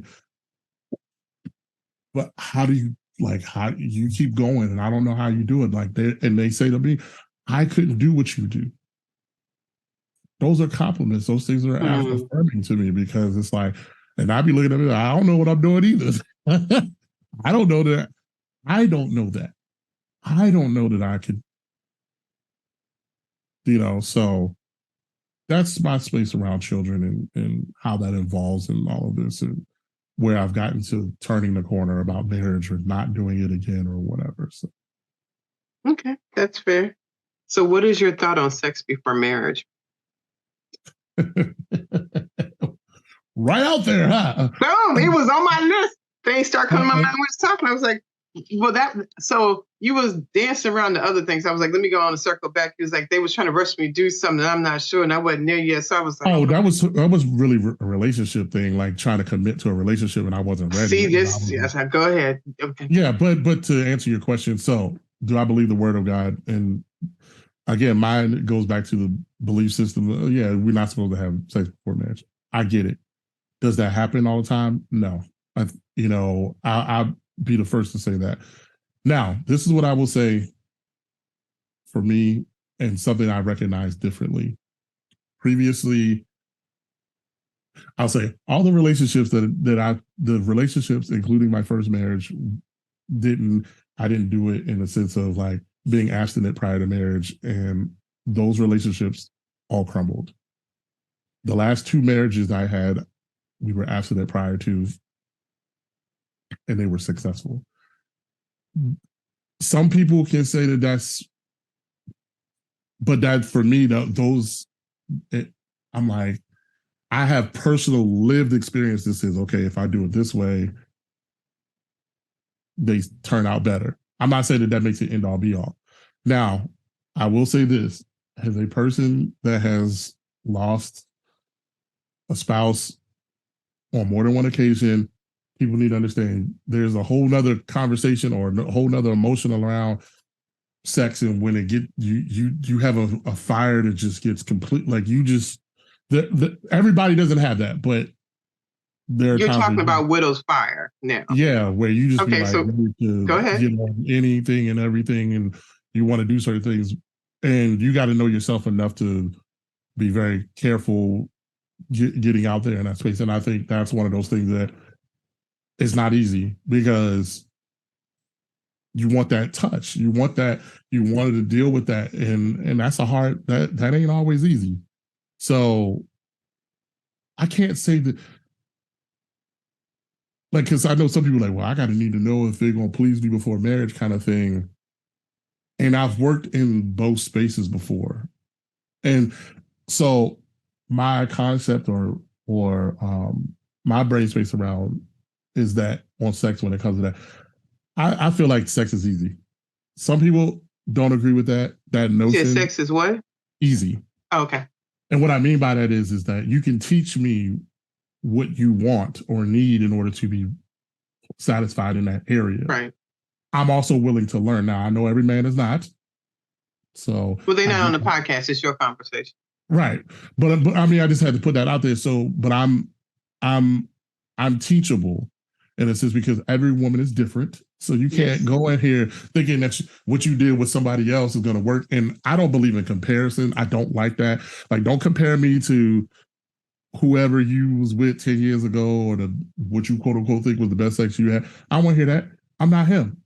Right. That's what y'all had, and you didn't even like that person really. Y'all didn't even get a relationship. You was just smashing him on the side. Stop. That kind of thing. So I don't do comparisons and stuff like that. So that's where I'm like, to me, that's a simple thing to do. So I could be like, oh, I could, but for me, I typically will take sex off the table for two reasons. One in particular, I want to make sure that you actually really like me. And I don't want to be clouded with judgment because we've connected in that space. Because you might not be the right one for me. And now we did that. And then now I'm sticking around too long for somebody that doesn't fit where I'm going. They can't handle where I am. And you, as well as I know, that the widow space is very different to handle than a person that has never dealt with it. And so someone coming in has to be very mature emotionally. They also have to understand that, listen, my wife will still be a part of the conversation for a lifetime, because that young man, that my young prince is the part of a covenant, and we created him in a loving space. He has to know the history of how he got here. I can't just leave her be and like she don't get no conversation. No, you are not being compared to her. You're not replacing her. She's not going to take over, or you're not being compared to her. You're not, none of those things. You can't come in and be, and none of the stuff has to do with her. There's this conversation that we're around. And if you're going to be jealous of a person that's dead, you need to talk to yourself. And then that's the point of, if you can't handle it, don't be with me. And that's fine. But I'll probably exit you out before that, because I can tell that you can't handle it. Because and then this is the part that I'm sure you've even experienced. There are going to be things that I'm sure there's things that your husband does now that remind you of your previous husband. It's not a bad thing. That could be to me, that's a great thing. Because it says there are a lot of, obviously I'm either on the right track because the characteristics are the same. That's a wonderful thing, but everybody can't handle that. I'm not comparing you. You just did something that reminded me of them. That's a great thing. But if you're not mature enough to understand that, then it can be a challenge. So for me, the sex thing, I don't really know, because it's like, I'm not hard pressed to, we got to have sex before marriage in order to know that you can do certain things. But I'm not also like, it's completely, it's one of those things of, my lived experience drives me to do that more, to stay away in dating situations. But again, like my thing is, my conversation, or really in general, is I really need to know that you're really the right one. Like, because I don't like to have any clouded judgment. I don't want any clouded judgment when it comes to you. And then I'm like, if we happen to do that prior to, okay. If we don't, I'm still okay. How do women accept that type of statement nowadays? You said what? How do women receive that type of statement? Some people think that, now you don't want them. I've had that happen before. You're not physically attracted to me. No, I didn't say that. That's not what I said. And then people have attacked my sexuality on that before. I laugh and then I just block them, because it's nothing the rest of the conversation. If you thought that I was gay because I didn't initially want to have sex with you, to me, that's weird. That's a very weird, immature perspective or approach. I didn't say no. I just said not right now. Because again, you don't want to cross those lines. And then in the dating world, I have crossed that line before, since then. And that particular person that I was interacting with decided they saw someone else that they wanted to, because we were very clear, we weren't exclusive or anything. They saw someone else that they wanted to go deal with. And I was okay with that. But when they did that, I really shifted how I felt about him. I had to, because now we've already connected in this way too. And when they went to the other gentleman, and then that didn't work out, and they wanted to come back, and I was like, nah. I was like, nah, I don't want to do it. Like, I don't want to, because it's very different. Like now, like we went to talking all the time to, I knew you were trying to make something happen with someone else. And I pulled back personally. I said, I'm not going to communicate with you at a certain level anymore, because I don't want to be a distraction. That's my honest thing. I don't want to be a distraction to you. I know where we've gone. I know how we've connected. I know how, and there's a level, like, again, people don't understand, because I know people can, and I'm sure we've all at some point, not all of us, but I know I've done certain things just for the physical act itself just to. And when I look back at it, that wasn't always the best thing to do, you know. So when there's things like you like a person, you're starting to have conversations, you're learning about a person and y'all connect in that way. And then now they're like, oh, well, I'm gonna go over here. I was like, you know what? That's cool. When they like I wasn't upset about it because we weren't exclusive and it was okay. But it was like we crossed that line, and then when they wanted to come back, I was like, nah, don't worry about it. You know. So it's a very I think the biggest thing for me is I need to know that you really like me for me. Wow. For because the physical, like I said, to me, the physical part's simple. That's an easy thing to do. But do you really like me? Do you really understand how I think about certain things? Do you really align with moral things that I look at when it comes to parenting and marriage and all those things? And what is your belief system around God and things like that? And how do you feel about it? Like that's a big thing for me too. It's like a deal breaker. Like if your relationship with Christ doesn't exist, boy, we ain't got nothing to talk about. I don't I I don't even play. It's not even up for discussion. You know, you say you're spiritual and I say that I believe in the God of the Bible, and you're like, well, I identify with zodiac signs only and this kind. We're we're not going to mesh really well because I'm not. That's how I'm trying to live my life. And so some people don't like that, some people do, and but I tell people you got to respect it for what it is. That's So fair. You mentioned something briefly about having sex can cloud a thought process in a relationship. yeah, Can you expound on that a little bit more? Because people um, really need to, and the reason why people are like, well, what one thing got to do with the other? And I want you to expound on that. I'll give you life experience. I was in a relationship before I met my second wife. I was in a relationship in between my divorce and me and my second wife, and I was in that relationship, and that relationship was actually theoretically abusive, more emotionally, and I will say physically or I'll say mentally and emotionally abusive. The person that I was, with at the time, and this was a blended family situation. I'm taking care of you and your son and all those other things, and we built a whole. I had built all kinds of things that was going on with the community program I had built and all this other stuff. Long story short, I was with that person way too long. And the reason I was with that person way too long is because she didn't value me as a person. She didn't value me as a man. She didn't value. I wanted to marry her, and then what came up was this is how she used sex to manipulate me in a sense where basically I would be deprived sexually, and then how she would keep me reeled in is then she would like give me sex. But then I'm like, but I'm paying all the bills and take care of you and your kid. You know, you don't have to work. I'm doing all these things, and you don't have we're not married. And that was my fault for doing that in the first place because I gave you wife benefits as a girlfriend. And that was my fault. I allowed you to live with me and all this. Those were my fault. That's my fault. And so what I mean by Cloud's judgment is that she used that, and I allowed her to do that to control me in a sense where like there are a lot of things that she like would say to me mentally and all this. We would have these knockout, drag out arguments and different stuff, and like conversations that just a lot of art. And when I look back at it, I'm like, dang, I stayed way, way too long. And I see, did I have some progression at that point?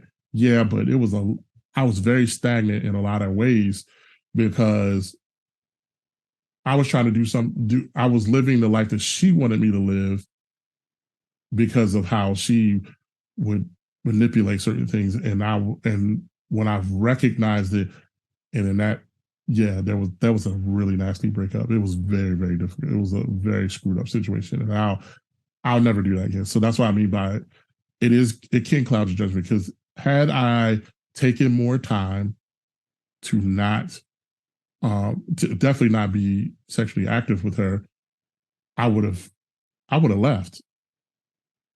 And I didn't because that felt good and where I was at the time. And she massaged certain things that I needed emotionally at the time. But then I was like, oh, I already got him. I got him to go against, like, so for the purpose of the conversation of, oh, we have to live together before we get married thing. Oh, I'm not doing it. We're never getting married if I don't live with you. She basically wore me down.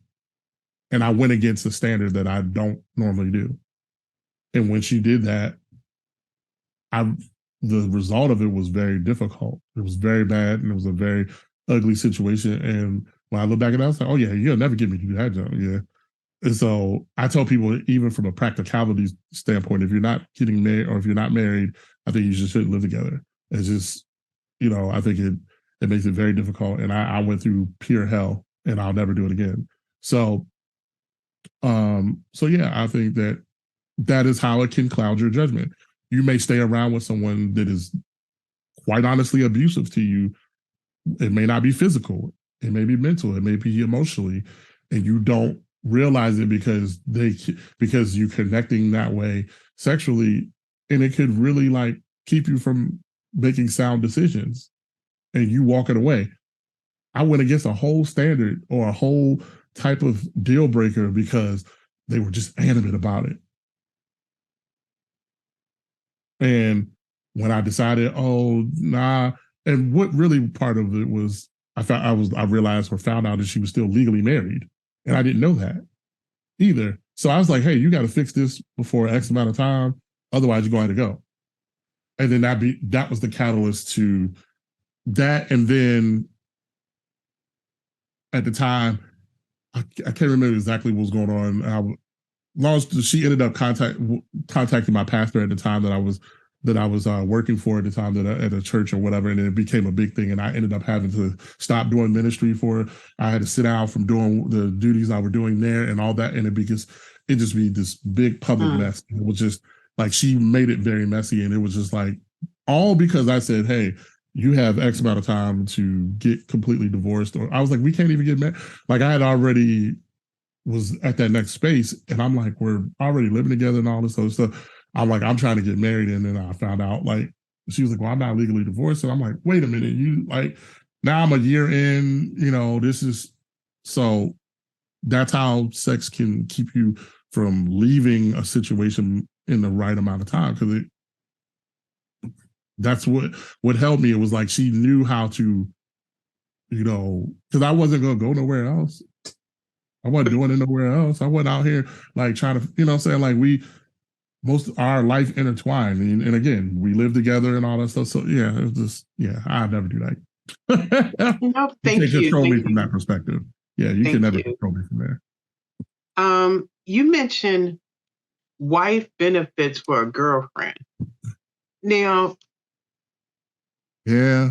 I had to come out into these dating streets, which is hot garbage. Right. Like 120 degrees on a sunny day at noon, hot garbage. Mm-hmm. I want to take some time to just a little bit of back and forth the dumbness you have heard in the dating experience. And we're gonna let you start with. Ooh. I'm gonna start with you. Like, well, you're not gonna pay for this for me all the time. Nope, sure ain't. I ain't got. What is this expectation of going back to the wifey benefits in the girlfriend status? What have you heard in these streets? I've heard how do I know you care about me if you don't spend money on me or pay for my bills? Your bills, What? like your bills in your whole other house, like Right. Like I've literally heard that, and I was like, first of all, on the first date, second date. Not necessarily the first date, but Okay. I've just heard those kind of conversations. Of course, I see it on TikTok and other stuff like that, and I'm just like, where did you get the idea that I'm required to financially take? So they're saying that this is the part of seeing if you're able to take care of them. But on the other side, then they say, oh, I don't need no man to do nothing for me at the same time. So I'm confused. Now, me personally, I will say this: a self-sufficient woman is very attractive. It's very sexy to me. And any type of man that I think a man that is of a decent quality or a good quality man that is would be, I would say, that is looking to be a husband, we pretty much share that kind of thing. I'm not saying that your self sufficientness is going to be an issue, but you being self sufficient says I am. Although I can handle taking care of a family, you being self sufficient says to me that you know how to take care of yourself, which also says to me that you can also help take care of a family, which means that you also have a level of if there's something that I do need to whatever life, because I say this very often, I said it earlier, life is going to happen. It's a matter of when. And when life happens, like for example, my wife did not work a regular job when before she got pregnant with our son. You know, she worked she worked alongside me in the businesses that I have, and then, but there was a reason that she came up for her corporate job because it was just too much mentally, and it was just affecting the way that she was like, I can't do it. It was very, very, and so she moved into my life, but I already had my life was already taken care of. So that wasn't a problem for us to get up. But again, she was my wife at that point. That wasn't an issue for me to say, okay, well, don't go back. We can just leave that job, you know. Now, it's a we. Right. And so when the pandemic hit, we're pregnant now. I was like, babe, part of my business went away. I had to do, you know, now I got to go back to a corporate job, and I got to restructure our entire life. Hey, babe, I'm gonna need you to go back to work. Okay, no problem. It wasn't even a conversation. There was no, I've been used to being home. It wasn't none of that. It was, hey, this is what we're gonna have to do because we don't know what's going on in the world. I don't know what's happening. I don't know how this is, but I do know that I'm no longer doing concerts or anything like that. So my money is not even being, you know. So we got to make a life decision to do this, and then, you know, and it just so all happened at the same time when she got pregnant, you know. But if she wasn't a self-sufficient woman prior to, that conversation may have gone a little different. And because there's a mindset that goes around with it. My husband said, hey, I can stay at home and I'll help him with his businesses and things like that. But now he needs me to assist because we're now in a world thing. We don't even know what's going on. And I'm not going to have him out here by himself trying to figure it all out. And we got a new kid coming. We don't even know exactly, you know, there's a lot of unknowns.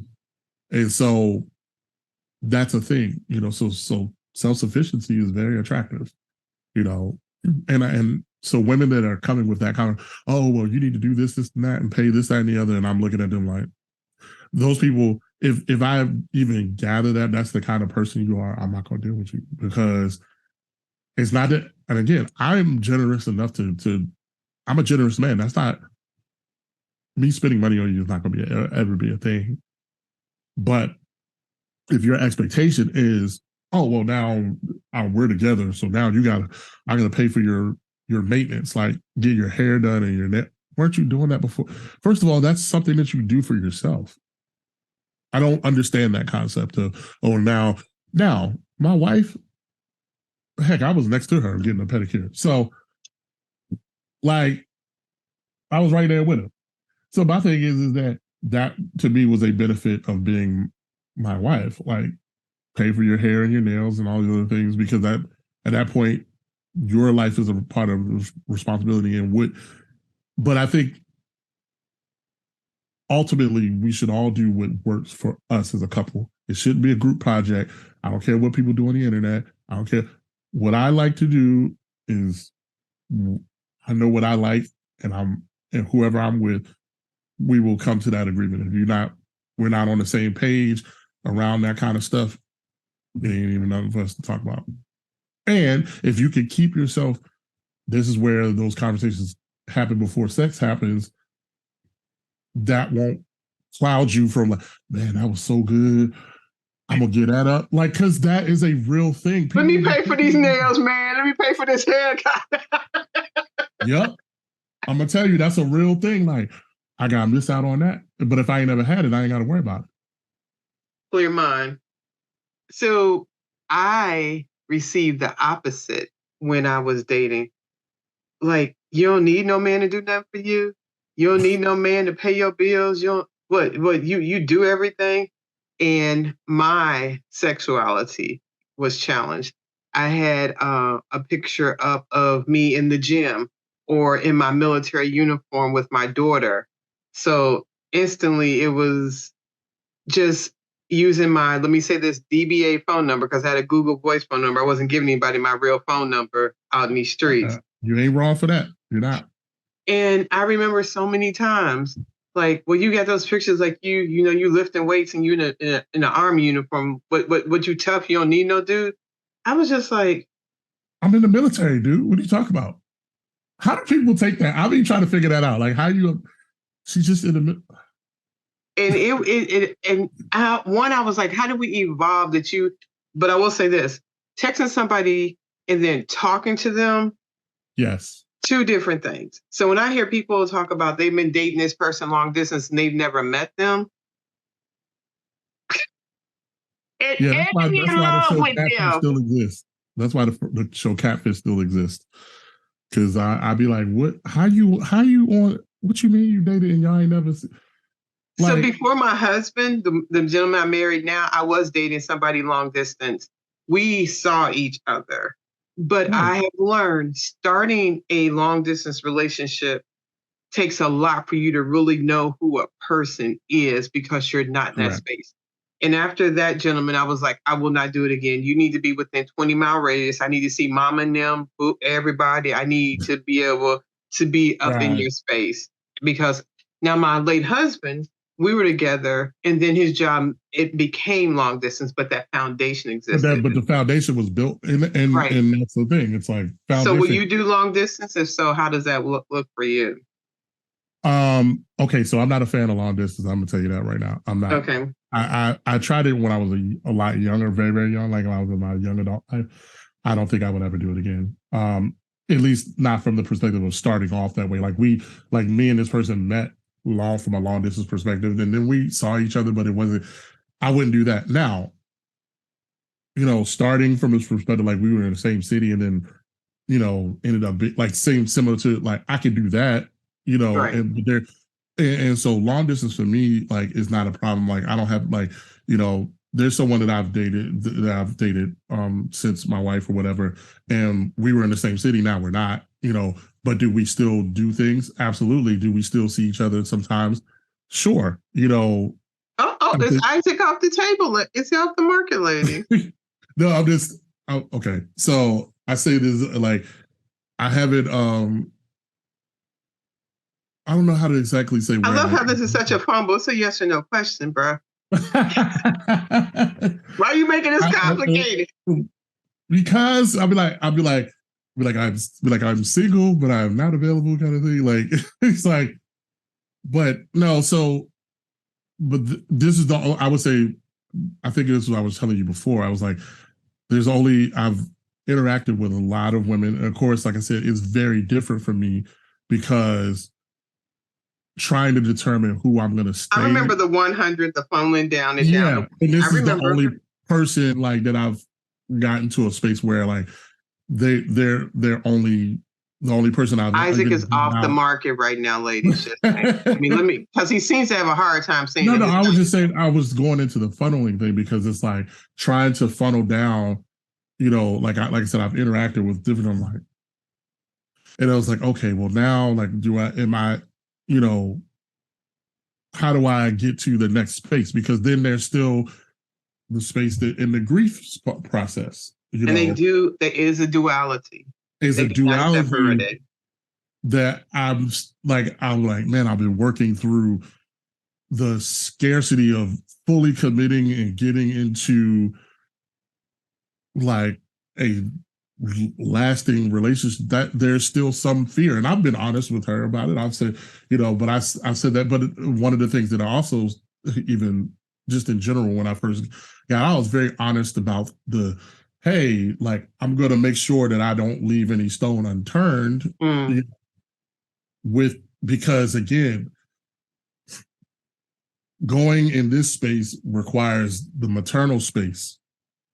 And for me, I can't, like, if I, let's say I put all my eggs in one basket, or did put all my eggs in one basket, right? And then that's not the person. Well, now that's not good to me. So the whole thing about, okay, you date more than one person. I don't think I theoretically dated more. I feel like I just interacted with people and then I'm like, oh no, that didn't really work out. And to me, that's not a committed, like we've gone exclusive.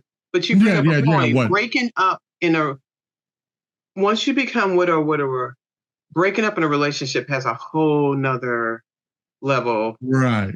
with you, pain, anxiety. It sort of sometimes can bring people back to square one, they feel like, in their grief journey.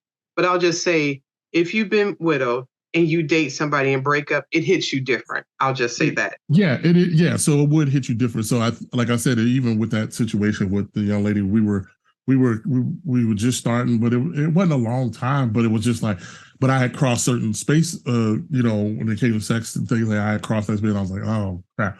And it was like when we was, again, I couldn't be upset. We had both said we're not exclusive, these things.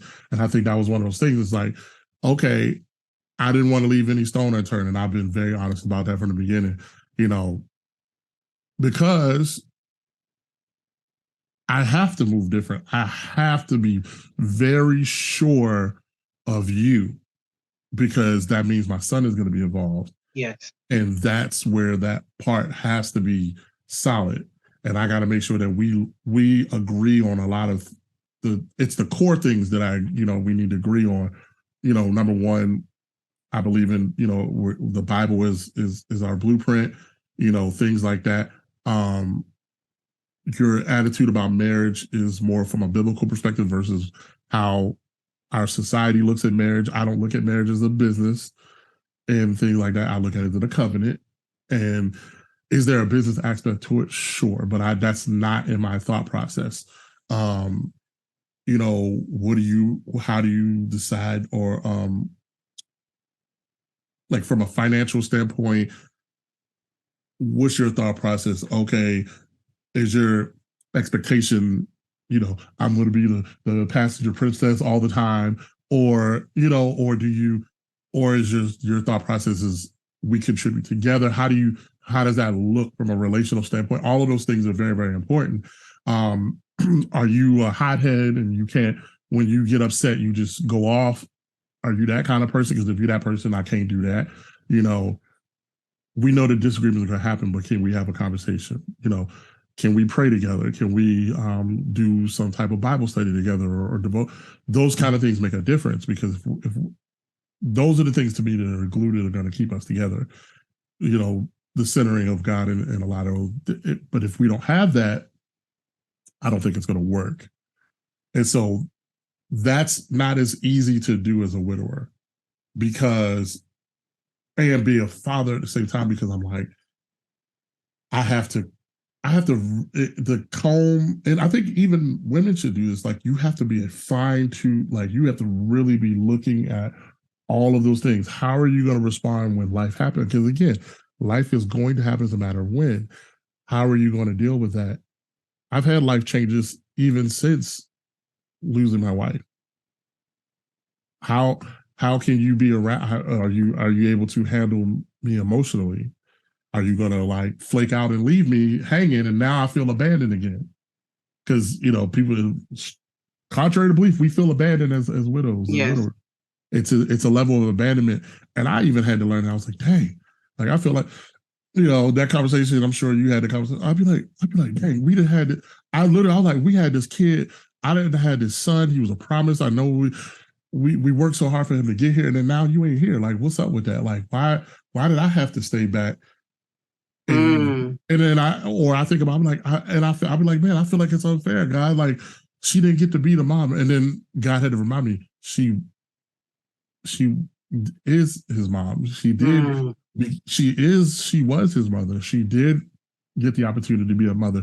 She did some of the things that we talked about when it came to certain things that she wanted me to do, or us to have certain, those things were set up, and she was okay. Like, and so I had to learn how to have peace in that. But now, okay, I got to add a new person in. They've got to be able to maneuver and be within that and it not be, I guess, for lack of better words, to them, a hindrance to them or a feeling that they're They not got to flow adequate with the enough. program. Yeah. And so that takes time and It it's does. there is no overnight. There is no, No. like I said, I initially didn't want to be married. Now I'm like, okay, marriage is definitely on the table. And everybody can't handle that, you know. Facts. Because I've met people who are like, oh, I'm just looking for a long time companion or whatever, or something. And I was like, and it was like, yeah, I'm not getting, I don't want to do marriage. Okay, well, I'm not doing that. Like, I don't see, I can't be with you for 10, 20 years and talk about you.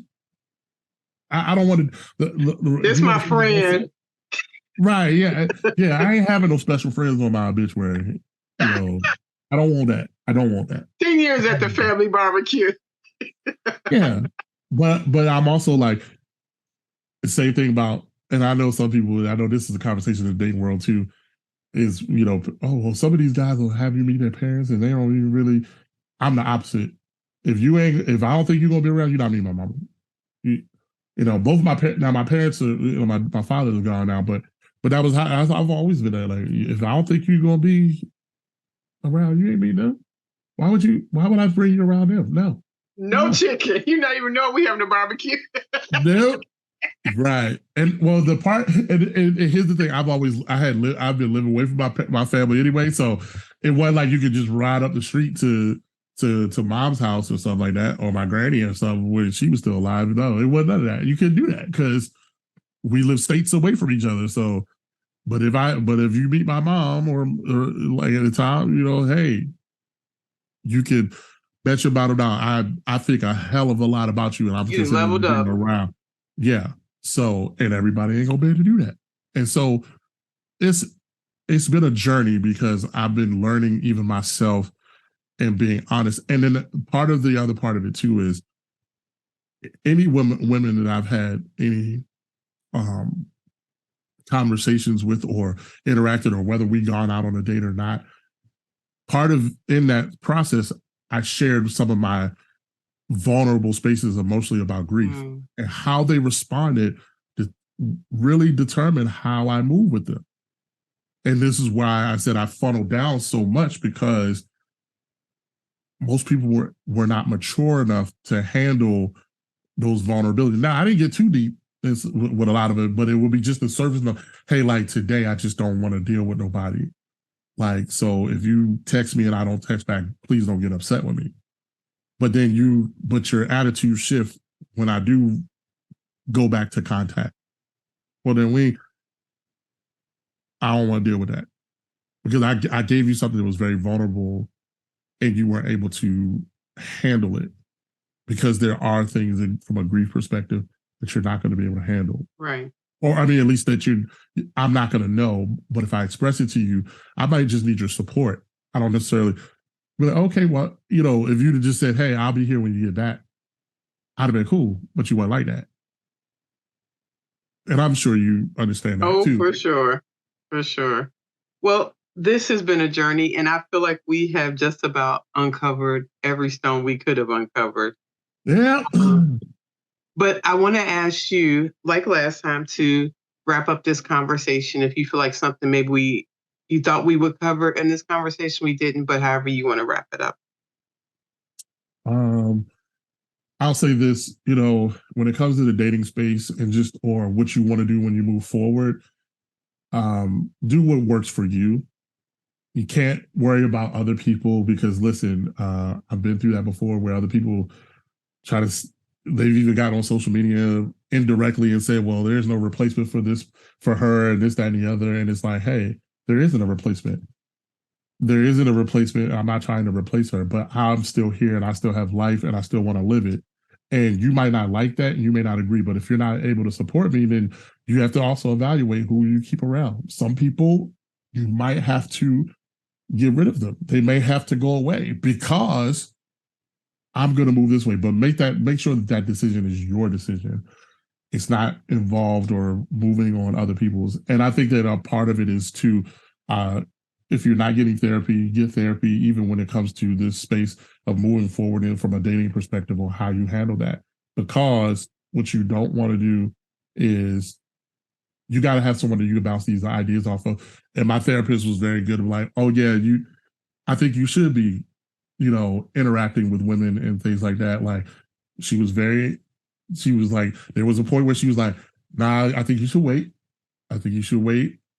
Or I encourage you to do it because I think you need it, because you need the physical touch. You need that interaction and stuff like that. And part of it was in my grief process with my therapist was just learning what felt comfortable. You don't know what's going to feel comfortable to you. And there's no time frame in which that. Some people it's 1 week, some people it's 1 year.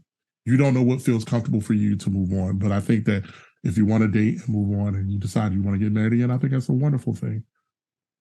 It's going to be a challenge. You're going to deal with emotions, but deal with those emotions when they come.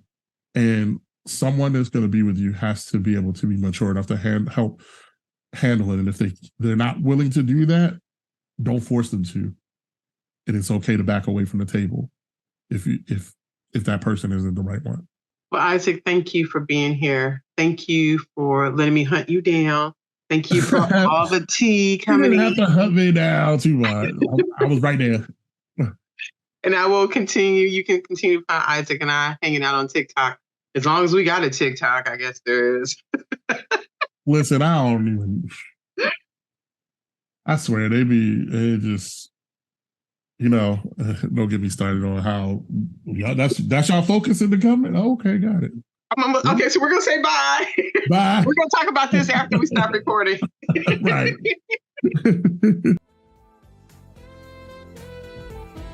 Thank you for spending another episode with Widowhood Real Talk. If you found the contents of today helpful, share the episode to anyone you know who may need it. Subscribe to the show and tune into Widowhood Real Talk each week. Then visit widowhood-realtalkwithtina.org to join the community and access additional resources. Remember, you are not alone in this journey.